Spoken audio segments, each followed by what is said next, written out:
Hey guys, this is Geek Weekend Review with me and Little John. We're back again. It's another Saturday. It's a wonderful day, and we're having a great time because the weather's not too hot. Well, not in my area anyway. And is it in yours? No, it's actually beautiful right now. Thank God for that. So let's start off with the usual question. How are you doing, Little John? I am doing rather well. Slept in really good today. Week's been good. Work was great. Just kicking butt all week. Had my podcast Monday and last night, and they both went fantastic. And if you're not listening, shame on you. There is a link down below for Trip 2 because that was there. I'll try and update it later. Cool. But hopefully people will watch. Why don't you tell us a little bit more about your podcast at the beginning? So, because most people watch it again, they'll hear about that. No, just as always, about an hour. I have so much, unofficial music that concerts and demos and unreleased songs that I decided to just put it all onto a podcast, throw a tad bit of my version of humor into it, and then broadcast nice live. Sounds really good, and 2 times a week so far, and it's growing bit by bit. So it's great. And you're happy with what's happening with it? Oh, absolutely. I mean, I already have over 100 total plays. And just already in my head of thinking about what the next 2 or 3 are going to be, and just really excited to do it every week. Have you got anything else you want to do with it in the future? Like, is there any future plans, like how you want to maybe add to it or change it about a bit? Or Eventually I want to get maybe get paid to do it. Yeah. Adding, we got to add sponsors and commercials and all that other stuff. I'd love to do that because I can, if I start making money, I can upgrade from the podcast I have now to go even higher with more promotional. And because in the site that I use, they even have a thing where they'll make you an app of your podcast. Nice. Yeah. So it'll take something like a week, but it'll go into iTunes. It'll go into the was the one for one that I have. Hold on one second. Okay. Google Play. Oh, nice. So you're hoping, not to cut you up there. Okay. You're hoping basically this is something you can get paid for, a bit like me with YouTube. Yeah. And hopefully you could become a radio station person. All right. That'd be great. I see it right now, world famous. Oh, I wouldn't go that far. On the radio, making millions, rocking not just America, but the world. See, but the thing is, thank God for audio, because the video podcast, with me, nah. I'm more into being goofy. I couldn't sit there for 3 hours, keep a straight face. I'm just like, Yeah, I know what you mean. It's like especially when you're doing something on your own as well. When you're doing something on your own, your face, because I know what it's like, because my face does it all the time, but it's just like this. Yeah, if I had someone that could do it with me, that knew what they were doing and knew the music, that'd be easier. It would be, because you'd have nice back and forth. Exactly. Now that I could do video-wise. Yeah. Like you and I are doing right now, that'd be easy. Yeah. Well, maybe that's something for the future. Once you've got this and you've really got some views, maybe that could happen in the future. But right now, it's, it's minimal, but I have thousands upon thousands and thousands of tracks, covers, and most people have never heard. It's just, the possibilities are all there. So who knows? And I've listened to this live, people, and I have to tell you, it's one of the greatest experiences of your life. Well, thank you. And what's been going on with you? Well, with me, I was gaming last night. I recorded probably the same gameplay footage about 50 times, multiple times last night. So I've got to edit that down for till 9-10 minutes. So my plan is to make one episode of the same thing, messing up over and over and over again. You went sketching and just wrecking things for 10 hours. Bless you. Okay. Well, I wish that was the case, but all condensed.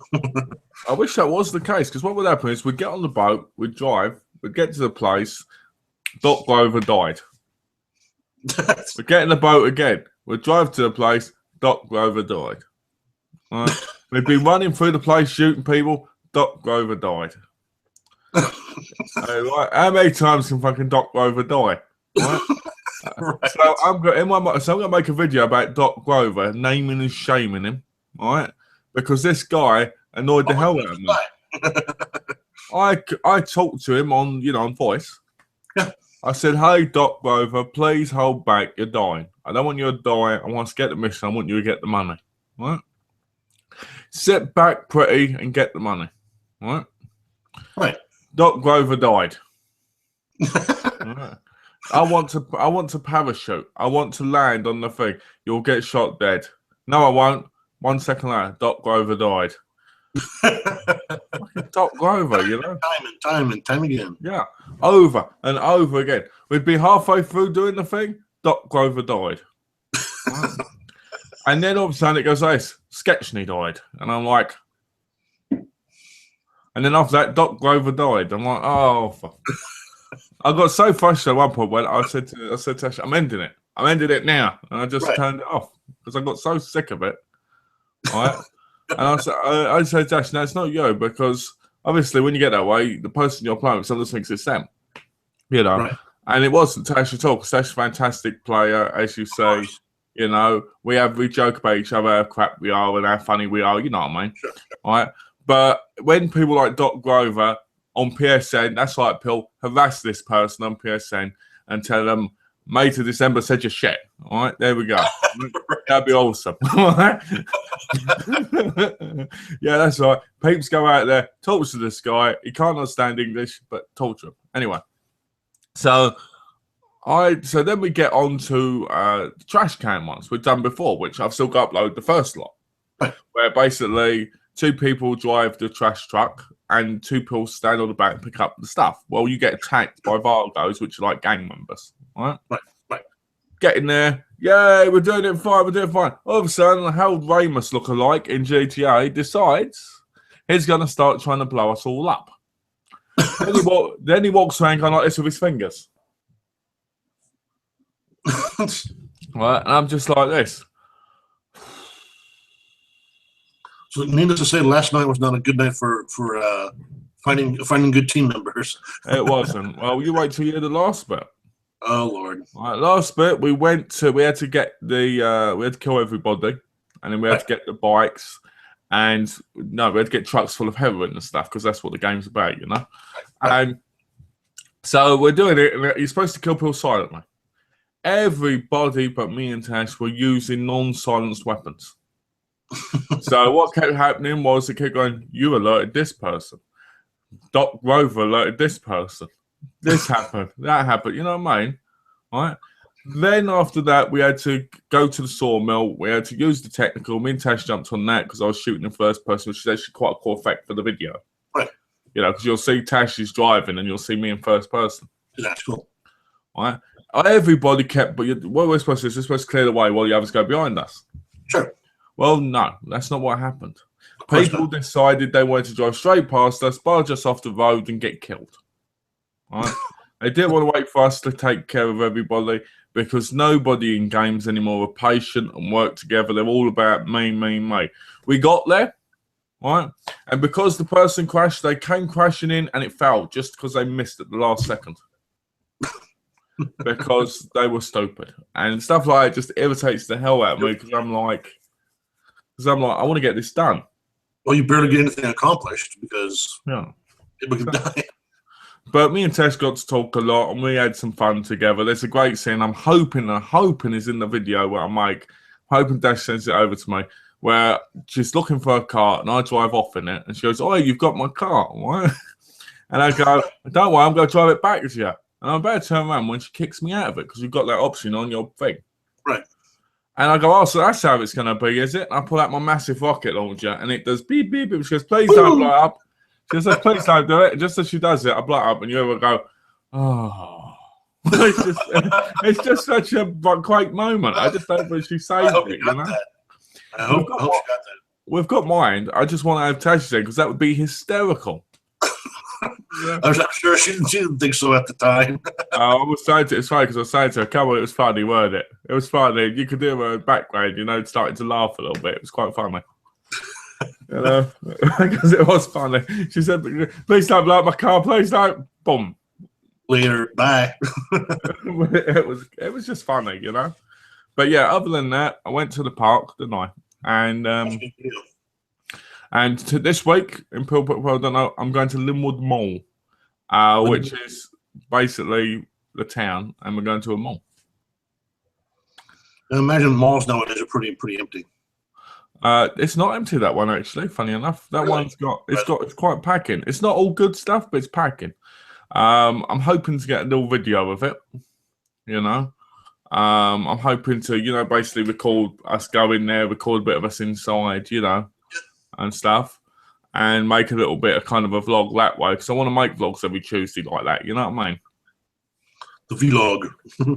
So, and hopefully a couple of stores will let me record in them, because stores do get funny about that.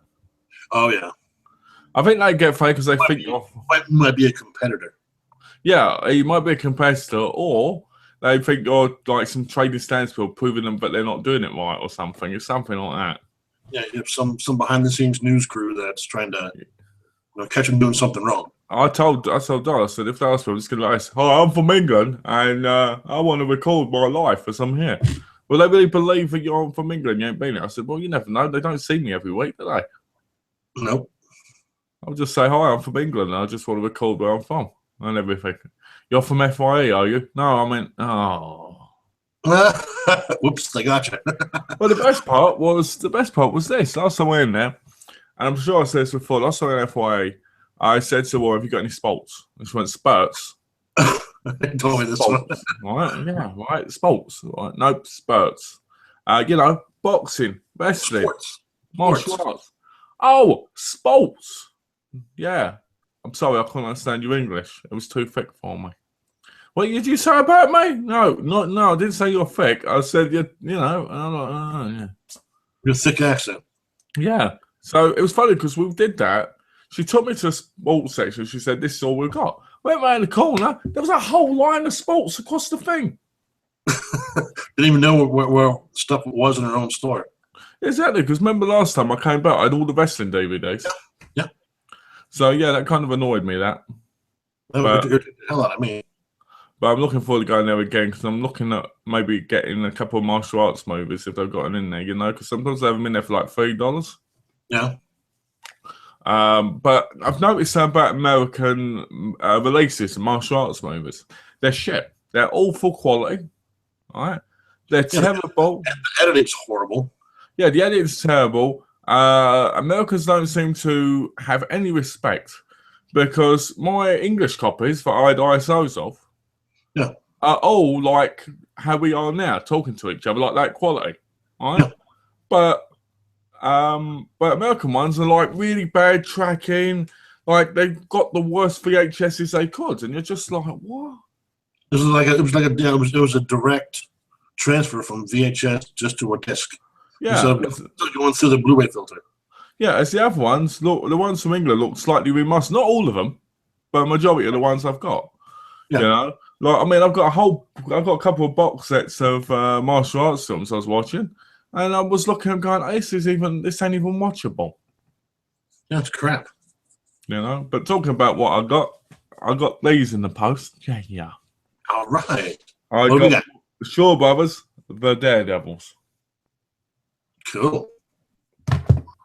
The Assassin. I like that one. Yeah, I like the cover of that one. Eastern Condors. I heard of that one. That's Samuel? Yeah. Thought so. I don't know why I'm sneezing so much. Oh, thanks. This one is the one where it goes, what is it? What martial arts is this? Did you change your sex? The White Lotus. I'm gonna have to get the ISO just for that scene. You will, because it looks like a really good movie too. Mercenaries from Hong Kong. Cool. Looks good. Twin Souls. Heard of that one. And Shaolin Prince. Excellent. I That got guy on the last, the guy in the front looks familiar. Oh, him? On the last, yeah, the guy in the front of it looks familiar. That's Or other martial. That's Huh. too long. Hey, Okay. it's also in Mercenaries of Hong Kong. Is that guy holding the gun? Oh, okay. But yeah, I got these quite cheap. Someone was saying these quite cheap, so I was lucky enough to pick them up. Cool. You know, build the Shawbars collection a little bit more. Now I've got like 60 of the 1,000 movies now. Damn. Yeah, I saw somebody had a whole collection picture on Facebook. Oh my lord. Let me see if I can find that picture because I took the picture, and I'll show you it because I'm like, really? I'm like, I can't imagine. It takes up so much room. Let's have a look quickly. Let me show you quickly. There it is. This is what the whole collection looks like once you've got the whole collection. I'm like, the photo's not working, I don't think. Yeah. There it is. Whoa. Yeah, that's what the whole collection looks like once you've got the whole lot. And that's only if you've got that much room as well, you know? Jesus. Every single Shawbars movie. That's insane. 1, 2, 3, 4, 5, 6, 7. That's 7 shelves up on both sides. 14 there. 18, 19, 20, 21, 23. Like 26 shelves. Yeah, but some of them ain't got Shaw Brothers on. The white ones and that are not Shaw Brothers, and the Hong Kong Legend ones on the right. But it's the ones in the middle and then the ones on the left top. So I was like, bloody hell. When I saw that, I was like, what? Like 17 shelves full of, oh my lord, wow. That's crazy, isn't it? That's commitment. But yeah, so that made me go, oh, because I was like, I'll never have the shelf room for that. We only have about 950 to go. I was saying to Donna last night, I was saying to Tash last night. I said, one of the things I really hate about where we live is the massive windows. Right. It's not because I don't like windows, it's because if you want to do bookcases places, you haven't got the room for it because of windows and doors. That's true. Like, my mother-in-law's bedroom's got a massive window, and it's got 2 doors, so you can't really have, like DVD bookcases round. Nope. In our living room area, there's a massive window. There's a door over there, and there's that, and then there's a heater, so you can only have it at the back. So it really annoys me because it's like there's nowhere really to put it. What's that? Yeah, the space is limited. Yeah, space is limited. Even though it's a big place, the space is limited because of the horrible windows. That's lame. So I can't ever have my stuff up fully. I can have some of it up. Sure. Like my favourite stuff, but I'll always have to have my other stuff in storage kind of thing. And that kind of upsets me a bit because I'd like to be able to go around and go. Well, yeah, this one, knows exactly where everything's at. Yeah, but we'll see about the future. The only place where I could have done it is in this room because there's a wonderful wall that goes around now, all the way around there, and then it would have been a bit over there. Damn. And I can't move any of the stuff in there because this is a computer room. Yeah, well, how many computers are in there? There's the one you're on now, the one behind you. There's 6. Oh, damn. Yeah, it's because there's a couple of laptops in there as well. Which actually reminds me, I need to put Windows 10 on that laptop. So that Windows 10, they keep saying it's free for a year, then they charge you $100 something. Have you downloaded it yet? No, it didn't pop up on my computer at all. You have to go to your updates because if it's popped out in the past and you're not realized, it'll be in your update area. Oh, I do. I have my thing is automatic updates all the time. Oh, okay. So it's not like you won't miss it then. And to think Trey just had it this morning, Trey? What? Your Windows 10 thing? Oh, yeah. Hers popped up this morning. It takes forever to download and put on it, though. Not for me. I mean, unless she buys a laptop with Windows 10 or I get another child with Windows 10, I'm not going to bother with it. I like Windows 7 a lot. No! Go with Windows 10. Why? You want to be a rebel. Doing what everybody else does is not being a rebel. You're a rebel. Rebel without a cause. I'd rather be a rebel without a clue sometimes. I Donna did it on a mum's laptop, and it took 24 hours to download on there. Oh my God, really? Yeah. Forget when that. When I installed it here, it took me about an hour. Big difference. So Windows 10 has the little tiles, right? As far as on your screen. It's got what? The tiles, the little the little strips where all your stuff is stored. It's got a corner bit like in Windows 8, which you open.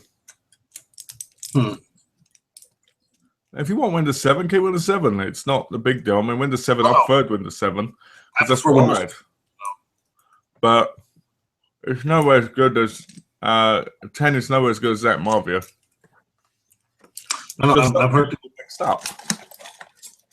Just everything's in a different area again. Refamiliarize yourself again. Well, I don't like the whole Xbox app and the movies app and all that. I don't like that stuff. And all the mandatory stuff they have in there. Oh, so and so paid for their spots, and now you delete it. You have Xbox Live on your computer. Why? Yeah. I don't need Xbox Live on the computer, so why would it need to be on there? Yeah. Those companies probably pay millions to have it on the download. Well, Microsoft is Xbox, isn't it? So. Yeah. And when you want to look at your stuff, you have to look under all apps to find your files, and it looks so messed up because it's all in alphabetical order. But I couldn't even find how to do disk cleanup anymore. That's why I like stuff, like Windows 7 where it's at now. I know where everything is. I can find anything. Yeah. I looked Windows 10. I heard Windows 10 is great once you get used to it, but I'd rather just not do it if I don't have to for a while. I looked in the movie section, and some of the prices are ridiculous. Of course. Oh, it's $50 for a TV show that you can't buy. Oh, okay, yeah, I'll buy that, yeah, and it stays on your system. Yeah. The download of a season or a series takes a million years. Yeah, I think because I did it with Russell Brand X on my laptop ages ago, and then we had Windows 8. Yeah, I think it took about 2 hours altogether. Oh, not too bad. But I think it depends on where you're sitting and where your system is. Well, yeah, what's in your system as far as speed and having it sped up and everything else. Yeah, depends on a lot of factors. But yeah, I've not liked Windows since Windows Vista. I never even touched Windows Vista. I just went from XP to 7. So what you're going to do is you're going to go from 7 to like Windows 12. Probably. Because certain things won't work, will they, if you're not on certain Windows? I mean, I've checked 8 out a little bit on a tower and on a laptop. Windows 8's okay. Nothing special. I think it's more irritating than anything else. Windows 8 is basically a tablet version Windows. For the desktop, yeah. Yeah, and to be honest with you, that sucks because it's not a tablet. Yeah, but that's where everything's going now. I hate tablets. I think they're horrible. I think they taste bad. Whenever I have to take one, it's awful. Right. No, I mean, I own a couple tablets, and I have my Kindle Fire, which I use mainly for music and that kind of stuff, and iPad Mini, which actually I like a lot. I use that for some of the chat with you sometimes, as far as just on Facebook or whatever. Yeah. And I'm not for games, but a lot of Trey's games are on hers, and she loves that. Oh yeah. Oh yeah. Oh, sorry. She was doing the farm thing for a while. Not Farmville. Oh, what, Farmville 2, 3? Mm-hmm. Yeah. Yeah, she did really well. She had a big old fat farm for a while. I had a relationship with a woman who did Farmville. and she chose Farmville over me every single day. She said she can't talk to me, but she could be on Farmville for hours. Oh boy, yeah. So I have a real hatred for Farmville. I have a real hatred for those games because of that. You know what I mean? Yeah. But, Farmville turned you off of women for a little while. It did, because that's all it was. Like, I'd go, oh, yeah, do you want to do something today? Oh, I'm really ill, but I'm going to be on Farmville for like 2 hours, cropping and do it. And I was like, we could be talking. No, I want to focus on Farmville. Oh, that's way too much. I think it's nice to play games like that, but, obviously don't pick it up with other people. You know what I mean? Oh, yeah. I mean, if you have a personal relationship, I'd rather choose that over than anything. Yeah, exactly. But it's just so weird that people do. Some people just are that way. Even to this day, I think she still plays Farmville. Damn. There are other games like it, which she did as well, but Farmville was the big one. See, I'm hard for me to find to actually enjoy playing as far as game-wise. I get bored with them really, really quick. Oh, what, those type of games? Yeah. Well, you know what? I tried it because she was enjoying it at the time, and I was like, you know what? I'll give it a go. After a couple of days, I was like, why does anybody play this game? And then I realised if it had been set in a strip club and I'd have been that, I probably would have been on it every day. Build your own strip club. Build your own strip club and then watch to make sure they're doing the routine properly. For hours. Earn coins to get a laptop to get lap dances. There you go. Get a lap dances, put the laptop on your lap, and you can watch it in first person. The thing is, what's scary? That would probably sell pretty well. That would. It would sell really well. Build your own strip club. You know what? I think I need to start working on it. Maybe we should make an app. That's how we're going to make our millions. A strip club app. Put on your laptop and get a real lap dance. There you go. Make the laptop vibrate a bit. So it's like, Trader said,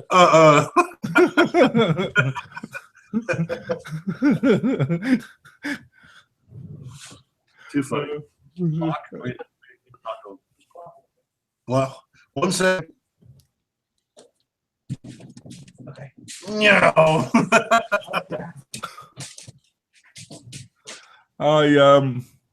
But yeah, I've never been able to get into them at all. No.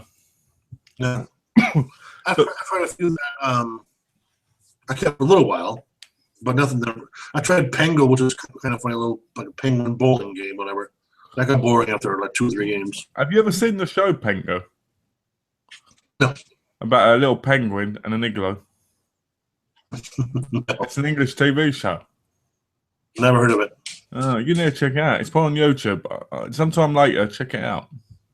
It's called what again? Pigloo? It's called Pengo. Pengu, okay. Pengu, I think. I'll look up and send you a link. Or G-O.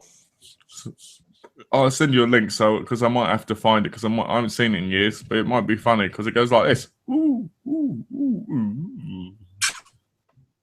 So that sounds like a redo of Chili Willy. Yeah, exactly. Either way. So the rest of my week was interesting because I did some editing. Yeah. And those videos were absolutely brilliant. You thought so? Hilarious. The chase one, oh my. I mean, Tash was bouncing off hills and you kept falling out and getting shot. It was hilarious. Well, you know what? My editing, I never thought my editing was that great, but I've noticed it's got a lot better. Because I'm timing them at the right moment. Like when I come out the vehicle in number 2, in episode 2, where she's reversing, I fall out. It goes straight to me falling out and rolling out, getting killed. Just as I get killed, it goes back to Tash. Yeah. So I thought that was perfect. And in the first one, where we're both jumping off the crane, and your parachute's going both to fall like 100 feet, just waving all the way down. and, and mine falls first because Tash hit hers like a second later. So I made sure mine hit and then saw it again, kind of like from Tash's angle, as mine carried on falling and hers went. It was kind of an interesting thing because editing's difficult, but it's not difficult at all when you actually pay attention to what you're doing, you know? Well, I think you get together quick, but the download takes so long. Yeah, it does. Because the thing is, it's high quality. That's why. I tried doing it in 2K on YouTube, and it had a squished effect. Like the video screen's that big, but it had like a squished effect like that in the video. And when you listen to it, when you listen to that, it looks like me and Tash are getting up to kinky stuff together. Because you've got things like Tash going, oh, look at that, and there's me going, oh yeah, look at that, and it's like, what? So I had to pull it out because it looked, ridiculous. Yeah. So I pulled it off because I've got 4K versions I've got on my hard drive. Right. Because I wanted to have, like proper high quality versions. And of course, yeah. I've got to upload more and download more, and I've got to do it. But when you get to see the bit where we went into the lab and we were shooting everybody, very Call of Duty style, it was awesome. It was amazing. Right. It was an amazing thing because you go night vision mode and then you go through it, and me and Tess just like bang, bang, bang, bang, bang behind each other and everything. It's quite awesome. Yeah, that's gonna be awesome. Yeah, because each episode is going to be about 10 minutes because I think that's a good amount of time for people. Because I think half an hour will be too long. So I think 10 minutes people can go, oh, I've got 10 minutes for let's say I go work or whatever, and they can see it. The thing, one of the best parts of I think it was the second one, was when your character died, she was still driving. You're trying to run towards her. You see her in the background doing all this crazy driving. You finally get to where it lasts about another 30-second car, and you fall out again. You wind up dead anyway. All that run over all that terrain, swam in the ocean or swam in the river, did all that, finally find her again, and you're dead in 10 seconds. I thought that was fantastic. You know what? One of the bits I love is the end of number 2. The way I'm driving off, and Tash is chasing, and I'm like, keep driving. I love that bit because that bit was. You're like, walks to it. Well, the thing is, I do that a lot in the game. When people go to get in the car, just drive forward a bit, and then they keep running towards. I keep driving forward, and Tash goes, "Mel, stop it, please." And I'm like, when other people are when she's in the car, I pull it. I go, "No, it's funny, all right."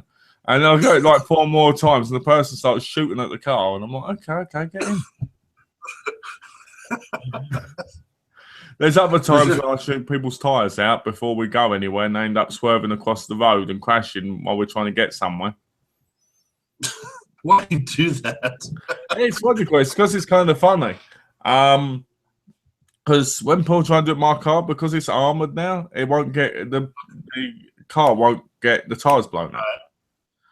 But the rest of it does. Do you know what I mean? Yeah. So it's kind of weird. It's cool though. That's pretty damn funny. When we were again about that thing with the driving, I mean, Tash is driving on like one flat. She's on the rim on one side. And the car's still running. It's like, how the hell is it still running? And it's rolling over, and it's going into. Oh yeah, rolling over the hill. Well, the best is for me. So she drives into water. She goes, no, keep going, keep going. Uh-oh. You there? No, it froze. Whoa. What happened? Knocked him out. Okay. How weird. Hopefully he comes back soon.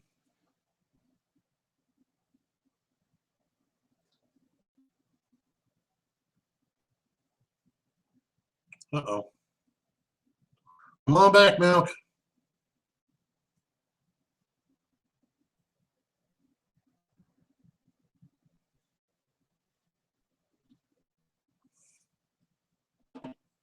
Malcolm.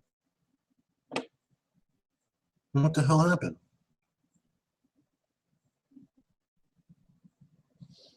This happened before, but not for this long. Huh. They just got all back in.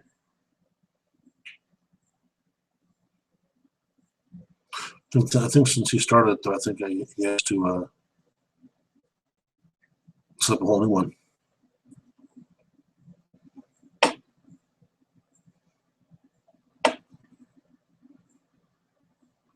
I'm still live right now. That's cool. So people can still see you. They can see me. Well, that sucks. Waiting for people to join this video call. How many people on the call? No, it's just waiting for people to join this video call. Interesting. Weird. Maybe I can send them back an invite. I'm not sure how this works, though. No kidding. Control your audio settings.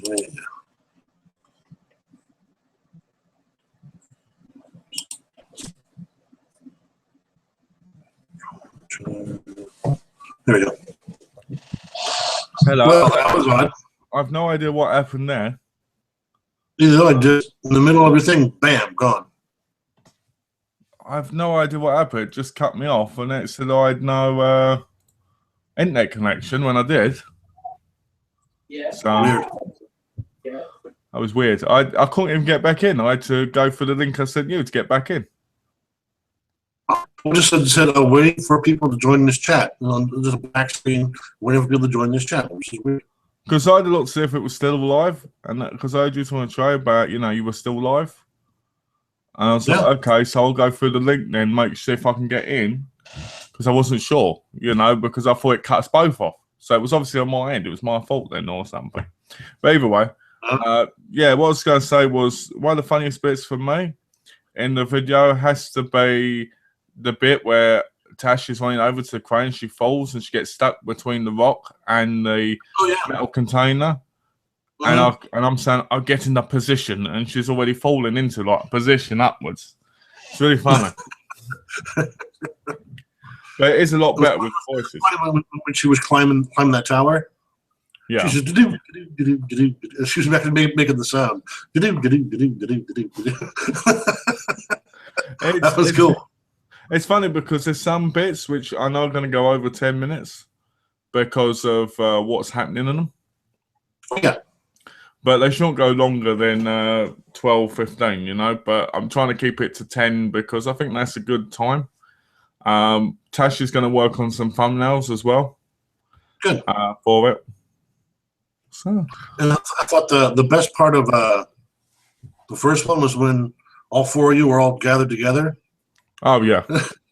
Catherine, when you're like, I survived. Oh, that's not, I've got to put that in one still.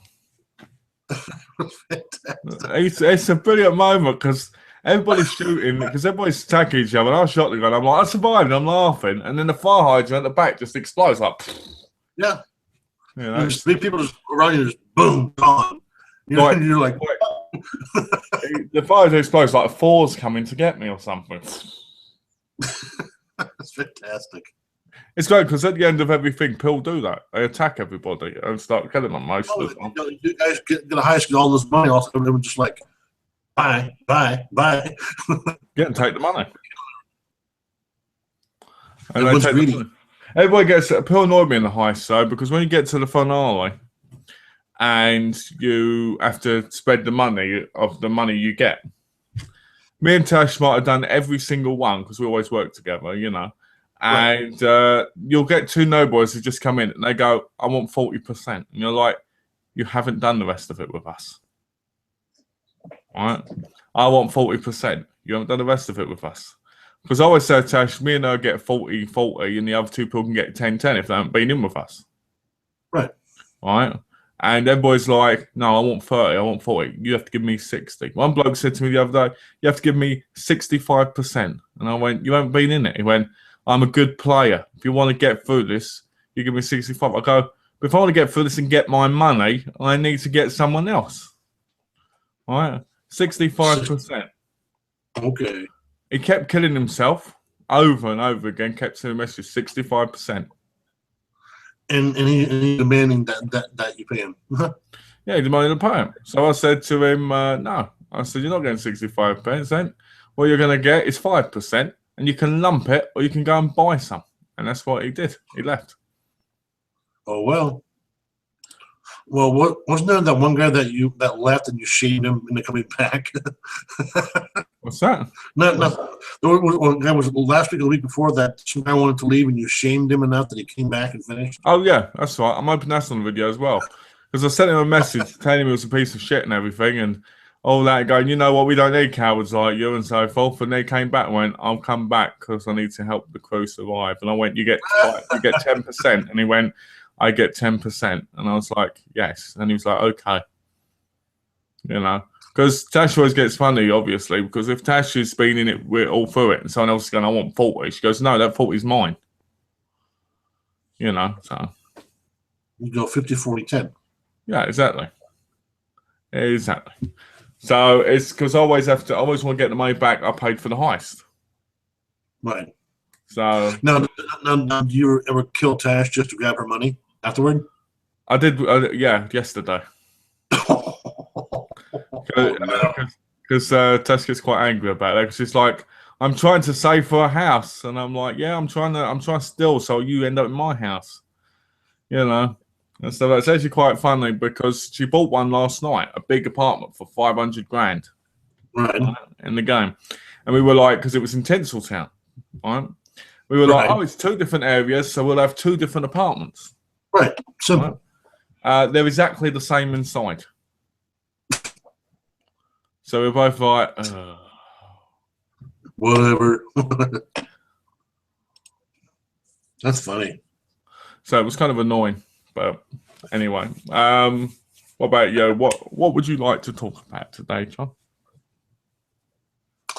Well, anything and everything. I haven't heard too much as far as in like new movie wise or any updates from like Suicide Squad. I mean, the whole week's been pretty dead as far as any kind of news.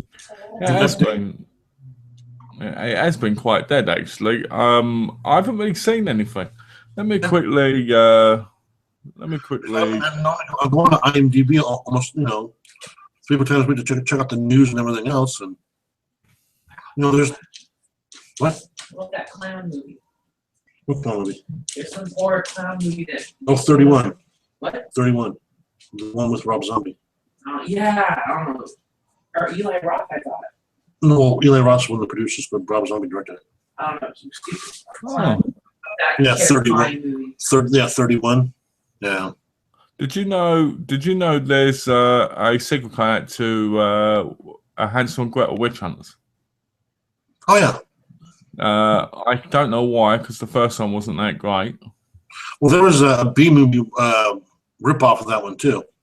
Yeah, I saw that. It's not the best, but it was fun. I mean, it was something a little bit different.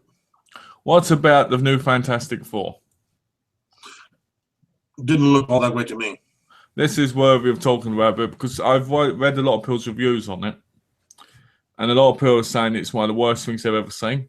It's worse than the original ones that came out. I've seen a lot.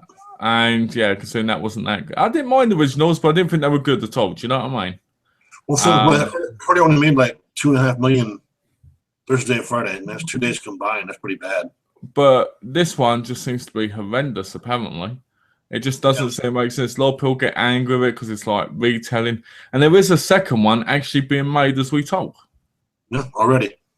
So I'm kind of upset by that because I feel like Fantastic Four is one of those movies, a lot like Superman in video games, where it's just like there never can be one that's any good. Yeah, it's never been made correctly. Like the Incredible Hulk's we made what 2-3 times. Yeah, they still can't get it right. The only good Incredible Hulk, in my view, has to be the original one. Yep. You know, and that's not really good when you think about today's effects. Well, no. I mean, don't get me wrong, Mark Ruffalo in the Avengers, he does it fantastically, and they do plan on doing movies with him. But the problem is, will they make it crap? Because these movies are never that exciting. You know, the problem is, I don't think Mark Ruffalo can carry a movie. I think he can. I just think he needs to have the right movie to do it. I don't know. I don't know. You don't see him as a main star? Never have. Why not? Because he seems bored. Every time he's on the screen, he seems bored. Did you watch him in Now You See Me? Yeah. And he looked bored in that. That was actually a pretty good flick. They're making a second. Oh, that's awesome. Hold on. What? I Got 100 on my assignment that I returning from the first class. The one that this guy said doesn't go outwards? No. The one I actually finished on Wednesday. Oh, okay. That I did the first day. Sorry. I heard there's a second one being made as we talk of Now You See Me, and I'm like, how can they make a second one? They always have to overdo it, Because to me, there was no room for a second one when you watch it. One thing, the ending's pretty cool. Yeah, and pretty final. Yeah, I would think really damn final. I don't know, Mark Ruffalo just seems uninterested. I think he's a very talented actor. I just think he's got Michael Jackson complex. What do you mean? Like. And rarely ever see him smile. You just see him in interviews, just like, yeah, enjoy making the movie, wonderful movie, great director, great script. When he smiles, it always seems very fake as well because it's like, yeah. But I like Mark Ruffalo. I liked him in. I think it was in a film with Meg Foster. I can't remember what it was called, but I remember it, and I remember it being really good about having a tattoo on the arm or something, not on the wrist. I can't remember. Sure. But I remember it being good. I mean, he's a good actor. Maybe he's not just main star material. Some people that way. That's why those actors that are in everything. They're Samuel Jackson's not really, honestly, not really a leading man. No, but he's in 8 movies a year. Because he's making money. Exactly. He'll be in a movie for 10 minutes, but he'll be in 7 movies for 10 minutes. Well, I think they're making a Nick Fury movie. I don't know. I think he's getting a little old for Nick Fury. He's almost 70. I always say it's funny with Nick Fury because the one thing I don't like about comic books is because you get certain people like certain comics. Like, for instance, let's say you and me were big Marvel fans, right? Sure. We collect comics. One comic might have Nick Fury as a black guy, the other comic might have him as a white guy, right? So if you're passionate about that one, you're going to like Samuel Jackson's characters. If I'm passionate about that one, I'm going to like the other guy's character, like when David Hasselhoff played him in one of the movies, right? Oh, that was terrible. Yeah, it was terrible, but you get what I mean, didn't you? So yeah. I don't like the discontinued in the whole comic world when they do that. Yeah, doing different universes and different this and different that, and that's one of the things that my artist friend talks about is that there's so much jumping around. Their version of Fantastic Four is different than their version of Fantastic, or their version of Spider-Man is completely. There's Spider-Man, there's Amazing Spider-Man, there's Spider-Man universe, and there's so much jumping around. There's so many different genres of the world. It's just ridiculous. Peter Parker's Spectacular Spider-Man. Yeah. I don't like. I want them to stick with one and stay with one because I prefer that. I'm looking forward to seeing what the new Spider-Man movie brings. I heard that it could have. Who was it? Oh, I saw it the other day. As the villain. Yeah, the guy from Blizzard. Oh, what was it? Who was it? Do you remember what the villain was going to be? Crap. It was going to be him and Jason Biggs. Were both going to be villains. Jason Biggs was going to be the Vulture. Oh, well, that puts me off watching it. I like Jason Biggs, but I don't like him in something like this.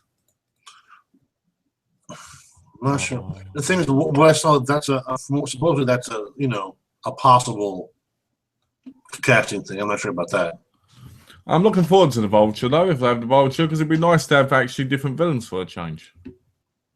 Instead of the same ones over and over again. It'd be nice if they could do the Sinister Six properly. They won't. Because I want them to do Rhino, but I want them to do it without the, Never that horrible metal costume. I want to do him dressed up as a rhino. Stupid. Oh, hello, John and Malcolm. How are you both? From James. Hello, James. Good morning. Well, good afternoon in your area. Hello, James. How are you doing? We're doing great, thanks. Ask some questions. You know. So yeah, I haven't watched much lately. I haven't had the time. What was that old villain from the cartoons with Mysterio? You talk about the one with the fishbowl. Yeah, fishbowl head and that like the cloud that was. I used to love that character. That would be an awesome villain to have in the movie. Yeah. Because Mysterio had like these dice he threw and they created a whole different reality. Yeah. That would be awesome. You know, they're the type of things I'd like to see. I get tired of Green Goblin. I get tired of Dr. Octavius, and I get tired of the Joker in every bloody Batman movie. You know what I mean?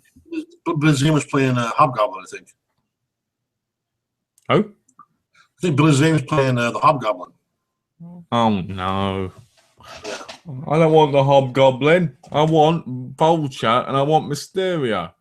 Mysterio would be a badass, man. If they did it properly. Yeah. In the 90s one, it was awesome because you see him and he'd throw it and then he'd go. I still think the 70s and the 90s Spider-Man shows were the best. Well, 70s one was unbeatable. The 60s and 70s was great. Everybody should skip the 60s one. It was awful. Hey. You know, I've still got to watch that fully, to be honest. See? Don't make fun of it.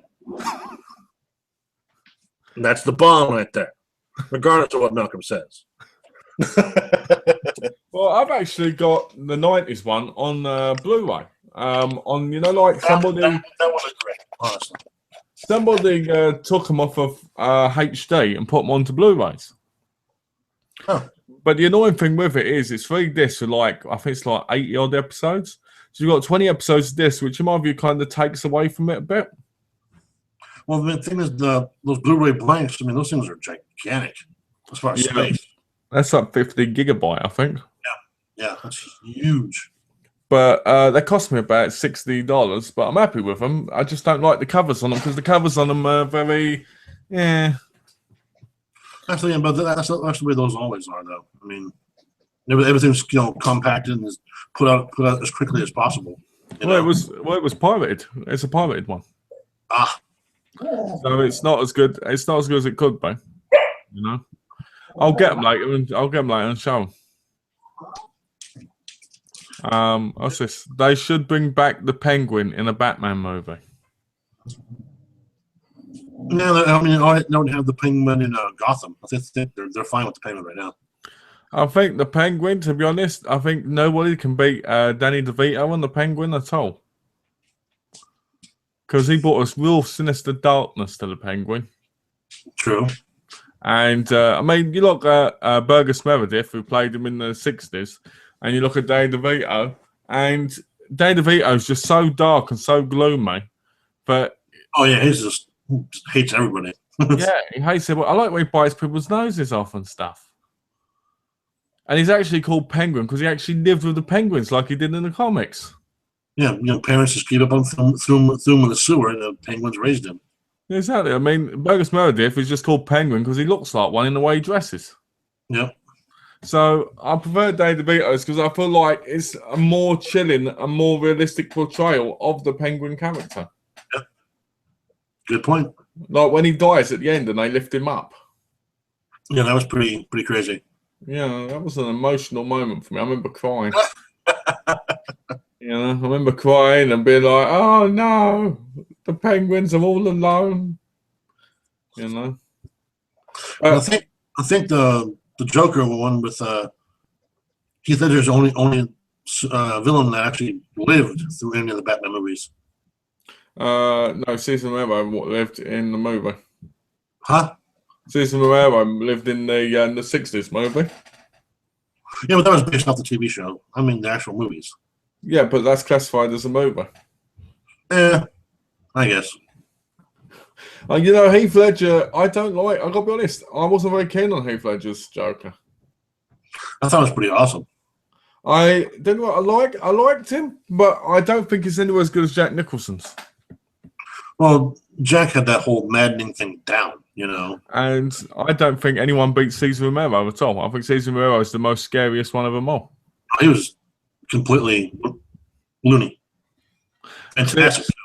Cesar Romero to me was basically the most creepy, most dark Joker because he wasn't violent in any way. All right. When you look at it, he did things which were really horrible, but it's that laughter and it's the way he looks when he's doing things and stuff, which is so creepy. It's true. And the same with Riddler in the 60s. He's more creepy because of that laughter. And he actually looks insane. Yeah, Frank Ocean did a great job. Yeah, as Jim Carrey just was over the top. Oh, yeah, that's Jim Carrey, though. Malcolm, who's that on your T-shirt? It's me. Look, it's me. I got myself down on my shirt. Ha, ha, ha. It's Daniel Bryan. Or as I like to call him, Bryan Danielson. Because he's a wrestler. It's on the back, I think. Let's have a look. It's on the back. It's on the back. It's on the back. Yeah. Turn more. Daniel Bryan, yes movement. There you go. Yeah, I'm part of the yes movement. Yeah. Which means I'm a wrestling nerd. You know, not at all. And I've got no life. I would about some people who do it. Nice. but yeah, I think, I mean, I've been watching the 60s Batman quite a lot. Yeah, I mean, Adam West was so just, and then that basically stalled his entire career afterward. I have to admit, I do love when he goes like this. When he goes, "Come on, Dick, let's go." And when he goes, "I'm playing with Dick," and when he goes, "I'm gonna ride with Dick," and go and get him, Dick, get him. So it's always quite funny listening to that. But his war Dick. Yeah, his war Dick Grayson. It's funny because there's one I was watching where Joker was working with this young girl, and they send him in to talk to her, and he goes like this, goes, "You're right, Miss Susie. Yeah, I'm a bad man." And you're like, you don't sound bad at all when you're doing this.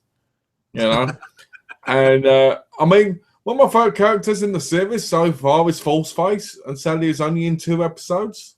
Yeah. Where he can change his appearance like that. I like that.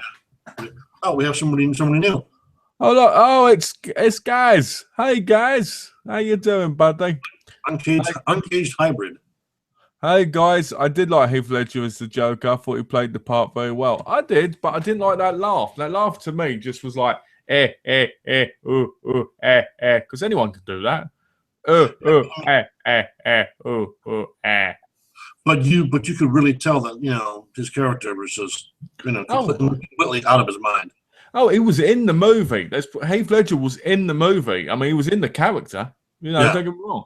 The character's fantastic. I just don't think he's the better one at all. I think he's great, and I think his feet. And the only thing, in my view, I didn't like was the laugh. So the part for me that really made it for me, as far as him being really good at that movie, is when he has all those crime bosses around, and he has that stick in his hand. He's all, "Well, we're hiring for 2 people." Snap. And only allowing 2 people in. And there's 3 of them around. It throws the 2 shards of the stick in front of them. In other words, they have to kill each other to figure out. What about the magic trick? Who wants to see a magic trick? Oh, God. Yeah. I like that stuff, but I do prefer Cesar Romero and I do prefer Jack Nicholson. Yeah. I do think Heath Ledger was brilliant in the role. I'm not pointing his work down by any means. I think he's awesome. I think he's great. And I liked him in all the things he was in. But I just think his Joker was very great and real, but I like the other 2 more. I understand.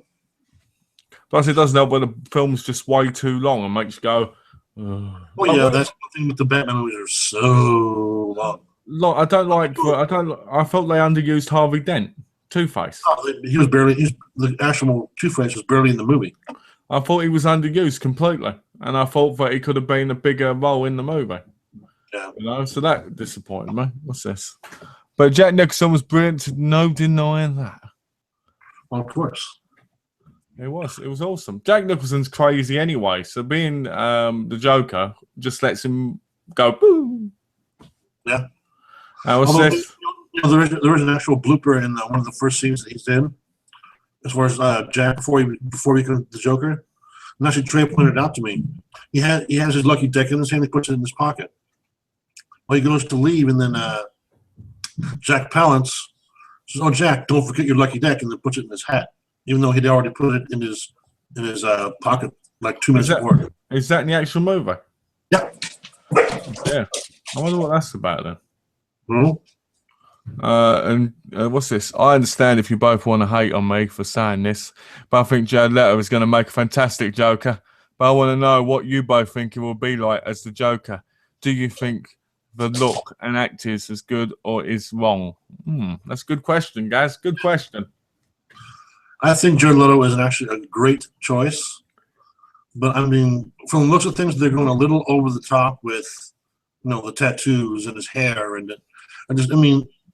It's good to make him crazy, but don't make him, like, completely, out in left field crazy, way past what he should be. So I have some doubts, but I'm looking forward to it. You know what? I was reading up on this the other day. And a lot of people said he might have been Jason Todd, one of the old Robins. Yeah. And I was like, this would be fantastic if it turned out this guy wasn't really the Joker, but the Joker had made him so crazy that it believed he was. That would be awesome, right? Yeah. Especially with like the wing and the arm on his cheek and everything. And if you look at the story, there's the Robin outfit which has got spray paint on it and stuff. That would have been awesome, but I reckon that's not going to happen. But if that did turn out to be what had happened, that would be incredible, right? Because that would be one of the greatest movie plot things you could imagine. Yeah, it would be a great twist. It would be. But I think Jared Leto is a fantastic actor. I think he could play the Joker really well. I think, like John, I think the tattoos are a bit over the top. And I think in my view, we should classify this as a younger Joker in a way. Oh, yeah. Because he seems more younger in that aspect. Like Joker, when we think of Joker, we think of the crazy hair, We don't think of it as being short. We think of it as crazy, mostly long and so forth. You know what I mean? And I think that this is going to be a younger, earlier version of him. Was crazy. And I think this is just after whatever happened to him happened. But I'm looking forward to seeing how he does because I think he could be one of the better ones. And I do think he could be awesome, And I saw a video a few days ago, actually, of him and his band on stage. I forget the name of the band he's in.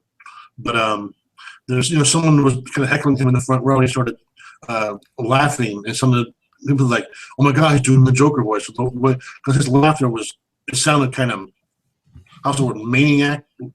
So people were really excited that he was just, going over the top with the, with the guy giving him shit. So yeah. Well, he did a different voice, and so people got really excited about that. I think he's the right actor because he is. See, Jared Leto's come a long way. Jared Leto I remember Jared Leto being in Fight Club. Yeah. And I remember him being good in it. I remember him not really being a big person, but he was in it quite a bit, Yeah. And I remember thinking to myself, this guy's going to become big one day. He's got to, because he's got that star power. And then I saw him in stuff like Dallas Buyers Club, and I'm like, this guy's got to go higher because it's awesome. He's great at acting. He will play any role. And I'm really looking forward to seeing him as the Joker because I think he has that intelligence and that character style of acting where he could pull that off really well. When you watch the trailer at the end and you see it, it's kind of like a teaser of what he's going to be like. That's the whole thing. They barely show him. They don't have his voice on it at all. We've got another question. Are you both looking forward to Batman versus Superman? Also, what do you think will happen? Do you think Superman will be bested by Batman? Well, I'm really looking forward to Batman versus Superman. I mean, their battle, yes, but Wonder Woman's going to be in it. Can't wait for that. Yeah, wonder to hit. And of course, Aquaman. Jason Momoa's Aquaman is the greatest choice for a superhero, I think. Aquaman. Sorry, Aquaman sucks. Monkey balls. Aquaman says he's out of water. Quick, get him back in. Aquaman's the worst hero ever. Oh, please. And throw water bombs? Come on, that's underwater. Water bombs. Oh, what's this? I'm getting flickered by some water. What's going on? Oh, it's just Aquaman. Don't worry, he can't do nothing to us. That's a legitimate point. Hey. I'm just saying, he's got a valid point. What was that? Trey said you have a valid point. Oh, thank you.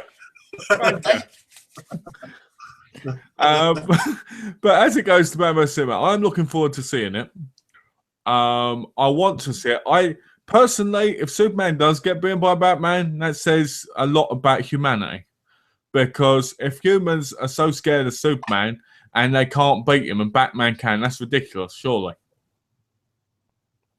I don't know. I think what then this big battle?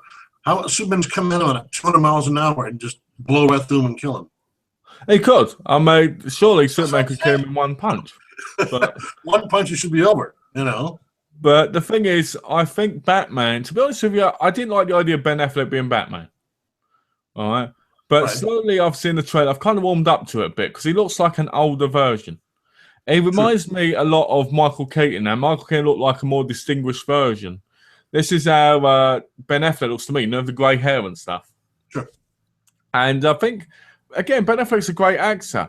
I think he's going to do Batman justice to a degree. I'm just not sure if he's the right person yet. When I watch the film, I'll be able to say. But I'm looking forward to seeing that battle. I've read the comic books where it's happened. I've watched it in the animated movies. Right. And it's incredible how they beat her, like Batman and Superman. I'm looking forward to that bit where he gets out the car and they just stare at each other. Because the Superman and Batman have one thing in common. Well, they have multiple things in common, but the main thing they have in common is they both want to protect people. Right?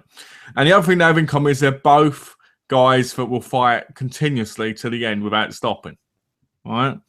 They'll both rather die than let anything happen to humans, to people. All right. So I think this is the movie what's going to happen. And at the end, I reckon we're going to see the Justice League band together at the end of the movie for the movies coming ahead. Okay. That's what I think is going to happen. It was surprising if Batman and Superman fight each other, but then at the end, they end up working together to fight a enemy force. Yeah. The question I do have is I don't think the guy playing Lex Luthor is going to be any good. Yeah. I don't know why in the world that shows him. Because I could do it. What's this, right? The red capes are coming. Ooh. Oh, that's what it looks like. That's it. You get the part. $5 million. There you go. I get the part. Just doing that. You say? I don't think he makes a good. I mean, you think about people like Gene Hackman, Michael Rosenbaum, people who have played Lex Luthor. They're incredible actors. They're great. Jesse Eisenberg has got hair. And yes, before people say, I know this is before he probably loses it, but it still irritates the hell out of me because it's just like, come on. No, I mean, Gene Hackman is Lex, and the one with the originals great. Is this all right, guys? Also, chat as usual. I'm going to have to be on my way, so I have some errands to run. I look forward to see you both again next week. Take care for now, and great show. That's James. What errands? James, you were here for like half an hour, dude. He wasn't even here for 5 minutes. He was here for like 20 minutes. And you asked one question. Come on, man. Come on, ask some more questions before you leave. Seriously, squeeze in 10 more minutes, man. Come on, guys, ask us some questions as well because you're asking some really killer ones, some really good ones. Keep on going, man. Yes. We appreciate all this. Come on now. Yeah, these are some great questions that guys is bringing up. Let me just check the YouTube page. One of the things I'm looking forward to as far as the superhero movies coming out is the music too. Yeah, it's going to be interesting to see what the music's going to be like because I hope it's all instrumental. I want some tremor music. When Batman, Superman stare at each other, I want to know what that music score is going to be like because it's got to be there. Oh yeah. All right. I'm guessing it's going to be a little bit of the a few dollars more music. I think that's what they need to play. Maybe. You know? No, I can imagine those old Clint Eastwood spaghetti westerns. Yeah. Like in that part where they stare at each other, had that music in the background. That's so cool. What would be great is if that happened and then you saw a guy on an actual thing going. That music is so just timeless. It's ridiculous. I love those movies. That music, the music in a few doors more, at the end where he opens the watch thing. And it's got a picture in it. It's got that tune. I had that tune as my mobile phone ringtone for years because I always felt like that tune was so perfect for that part of the movie. Oh yeah, because they look at each other and Angel's face as well. The guy when it's like this, and he's like, you know, and you've got Clint Eastwood turning up and pointing the game, going like this, and then giving Lee Van Cleef the actual his gun and that. It's just one of those incredible moments of cinema that most people don't talk about. But it's one of those parts of cinema which is perfect. You know? Those spaghetti westerns were the great. Me and my dad always watched those. My dad loves those old spaghetti westerns, all of them. Oh, guys, that's not good. Okay, this one is for Malcolm. Jensen Ackles would have been cast as Batman. Do you think he would have made a good Batman? He's only 5 years younger than Affleck, and he wanted it more than Ben Affleck did. Well, do you know what? I'm not sure if you know this, guys. I'm sure you do, you know, because you met Jensen Ackles, so you probably know because you're a big fan. Jensen Ackles went for the role of Smallville, as Superman. Oh, I didn't know that. And, yeah, he went for the role of Superman, and Tom Welling beat him at it, right?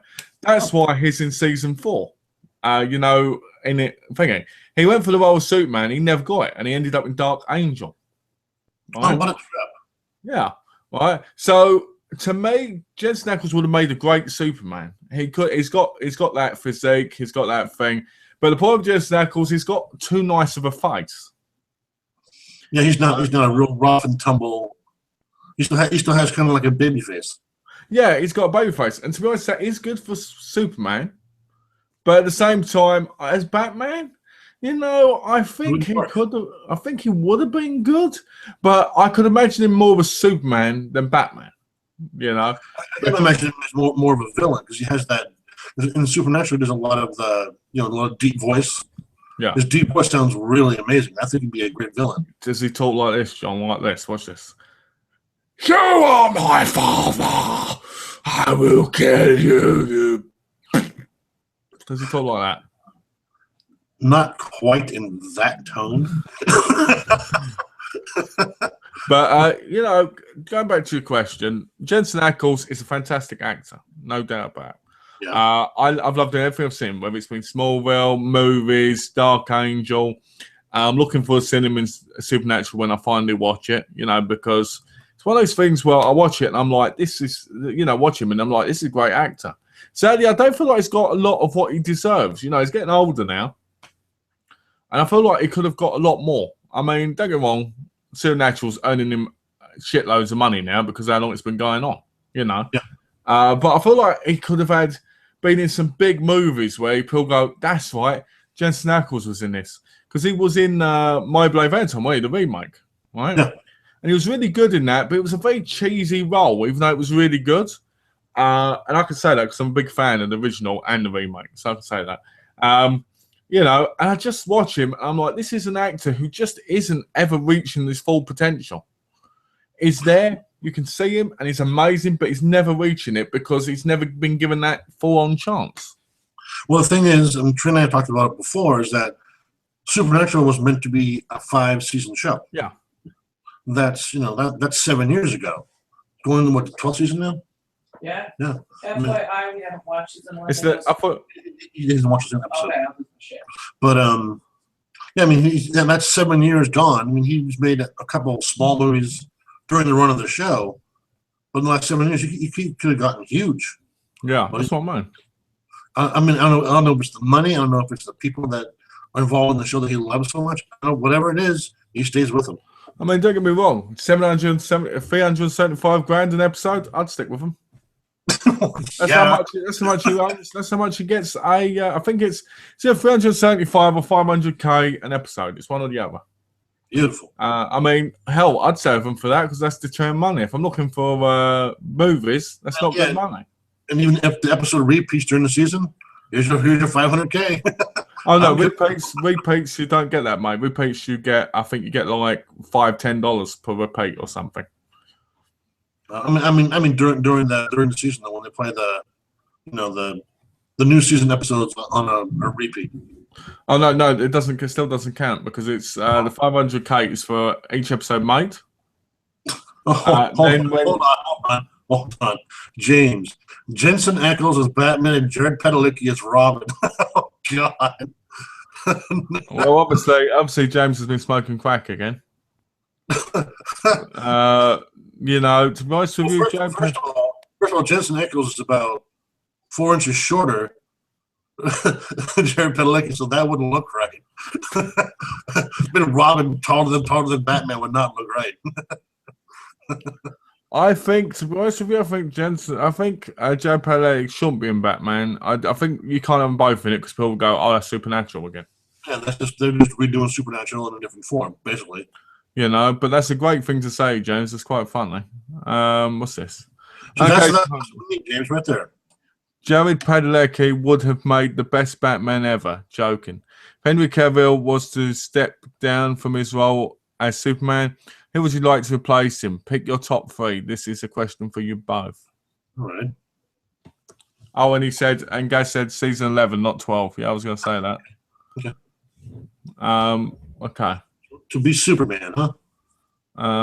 Let's have a look. Okay, now all depends on do you want Superman early, middle, or do you want a little older? In the comics ages. So let's say from any age then. Okay, if they want to do another origin one. Oh boy.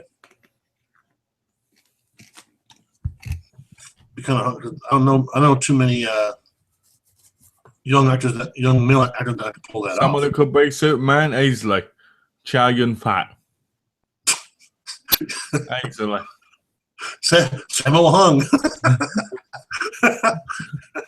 Superman let himself go. Actually, it could have been the guy who played Anthony Jr. in Sopranos. He could have been a good Superman. You know, in the early years. So. Yeah, yes, yeah.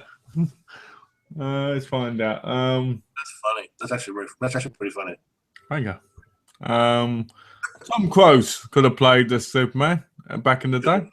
Could have. You know, it could have been pretty good. Well, thank God Nicolas Cage never got his movie made from being Superman. That would have been horrendous. They made a documentary about that, didn't they? Oh yeah, I've seen the test footage. God, it was bad. I think Nicolas Cage would have made a brilliant Superman. Oh, no way. Imagine it. Jamel! In the fortress. That'd have been great. The fortress soldier. That'd have been awesome. That would have been terrible. Absolutely horrendous. My God. Oh, there's no person who could have played Superman. You know, back in when he was younger, Warwick Davis. Who? Warwick Davis. Who's that? You know the dwarf actor. Oh yeah. He could have been like the younger version. You know, back in the day. I'm not talking about now. I'm talking about when he was younger. I don't think they ever made a Superboy movie, have they? They made a Superboy series. Oh yeah, of course that. But I mean, they had the cartoon back in the day. Yeah, but I don't think they've ever made a film. Crypto with his dog. They've never made a Superboy film, but they've made like series and stuff. Jason Isaac would have been great as a Superman, you know, when he was younger. Yeah. You know, but then he's also got that thing where he'd have been great as Lex Luthor. He can play either one. Yeah. Channing Tatum would have been great as Superman. Who? Channing Tatum. Yeah. No, the thing that he has too much of the babyface thing too. Yeah, but that's a Superman. Babyface needs to be Superman because Superman works, doesn't it, as a babyface? Man's supposed to have that whole chiseled look, not the chubby face. Yeah, that's a good point.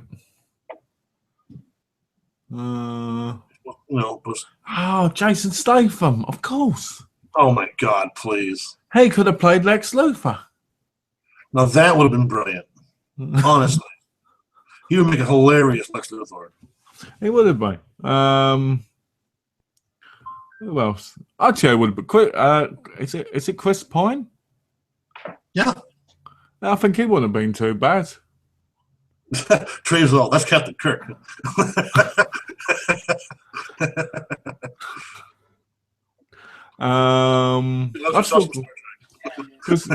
Because I've still got to watch this. This is supposed to be brilliant. But I haven't watched this yet. You know, this is Batman related. The Dark Knight Returns. I still haven't watched it. You know, right. I think I have that in my downloads, but I just haven't checked it out yet. Yeah, I haven't watched it yet. I bought it because it was recommended. Here we go from Hybrid. I would love to see Tom Welling do a Superman movie. Alan Rickson not sure about how to say the last part. Tom Welling will never do a Superman movie because he sold us out, guys. He sold us out. How so? Well, you know what? He's a bastard, Tom Welling. I hate him. I was this. James said Warwick Davis as a comedy version of Superman. That would be very funny.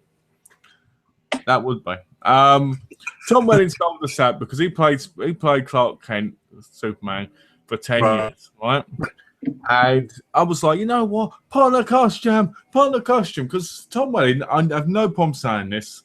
I'm straight as a tray, right? But Tom Welling made a really, really hunky Superman, right? He had the look. If he wore a shirt and that, it was fantastic, right? The colours suited him. He had the face. It was incredible, right? But he would never put on a Superman costume. And in the end finale, it's a CGI costume because he'd never put it on, right?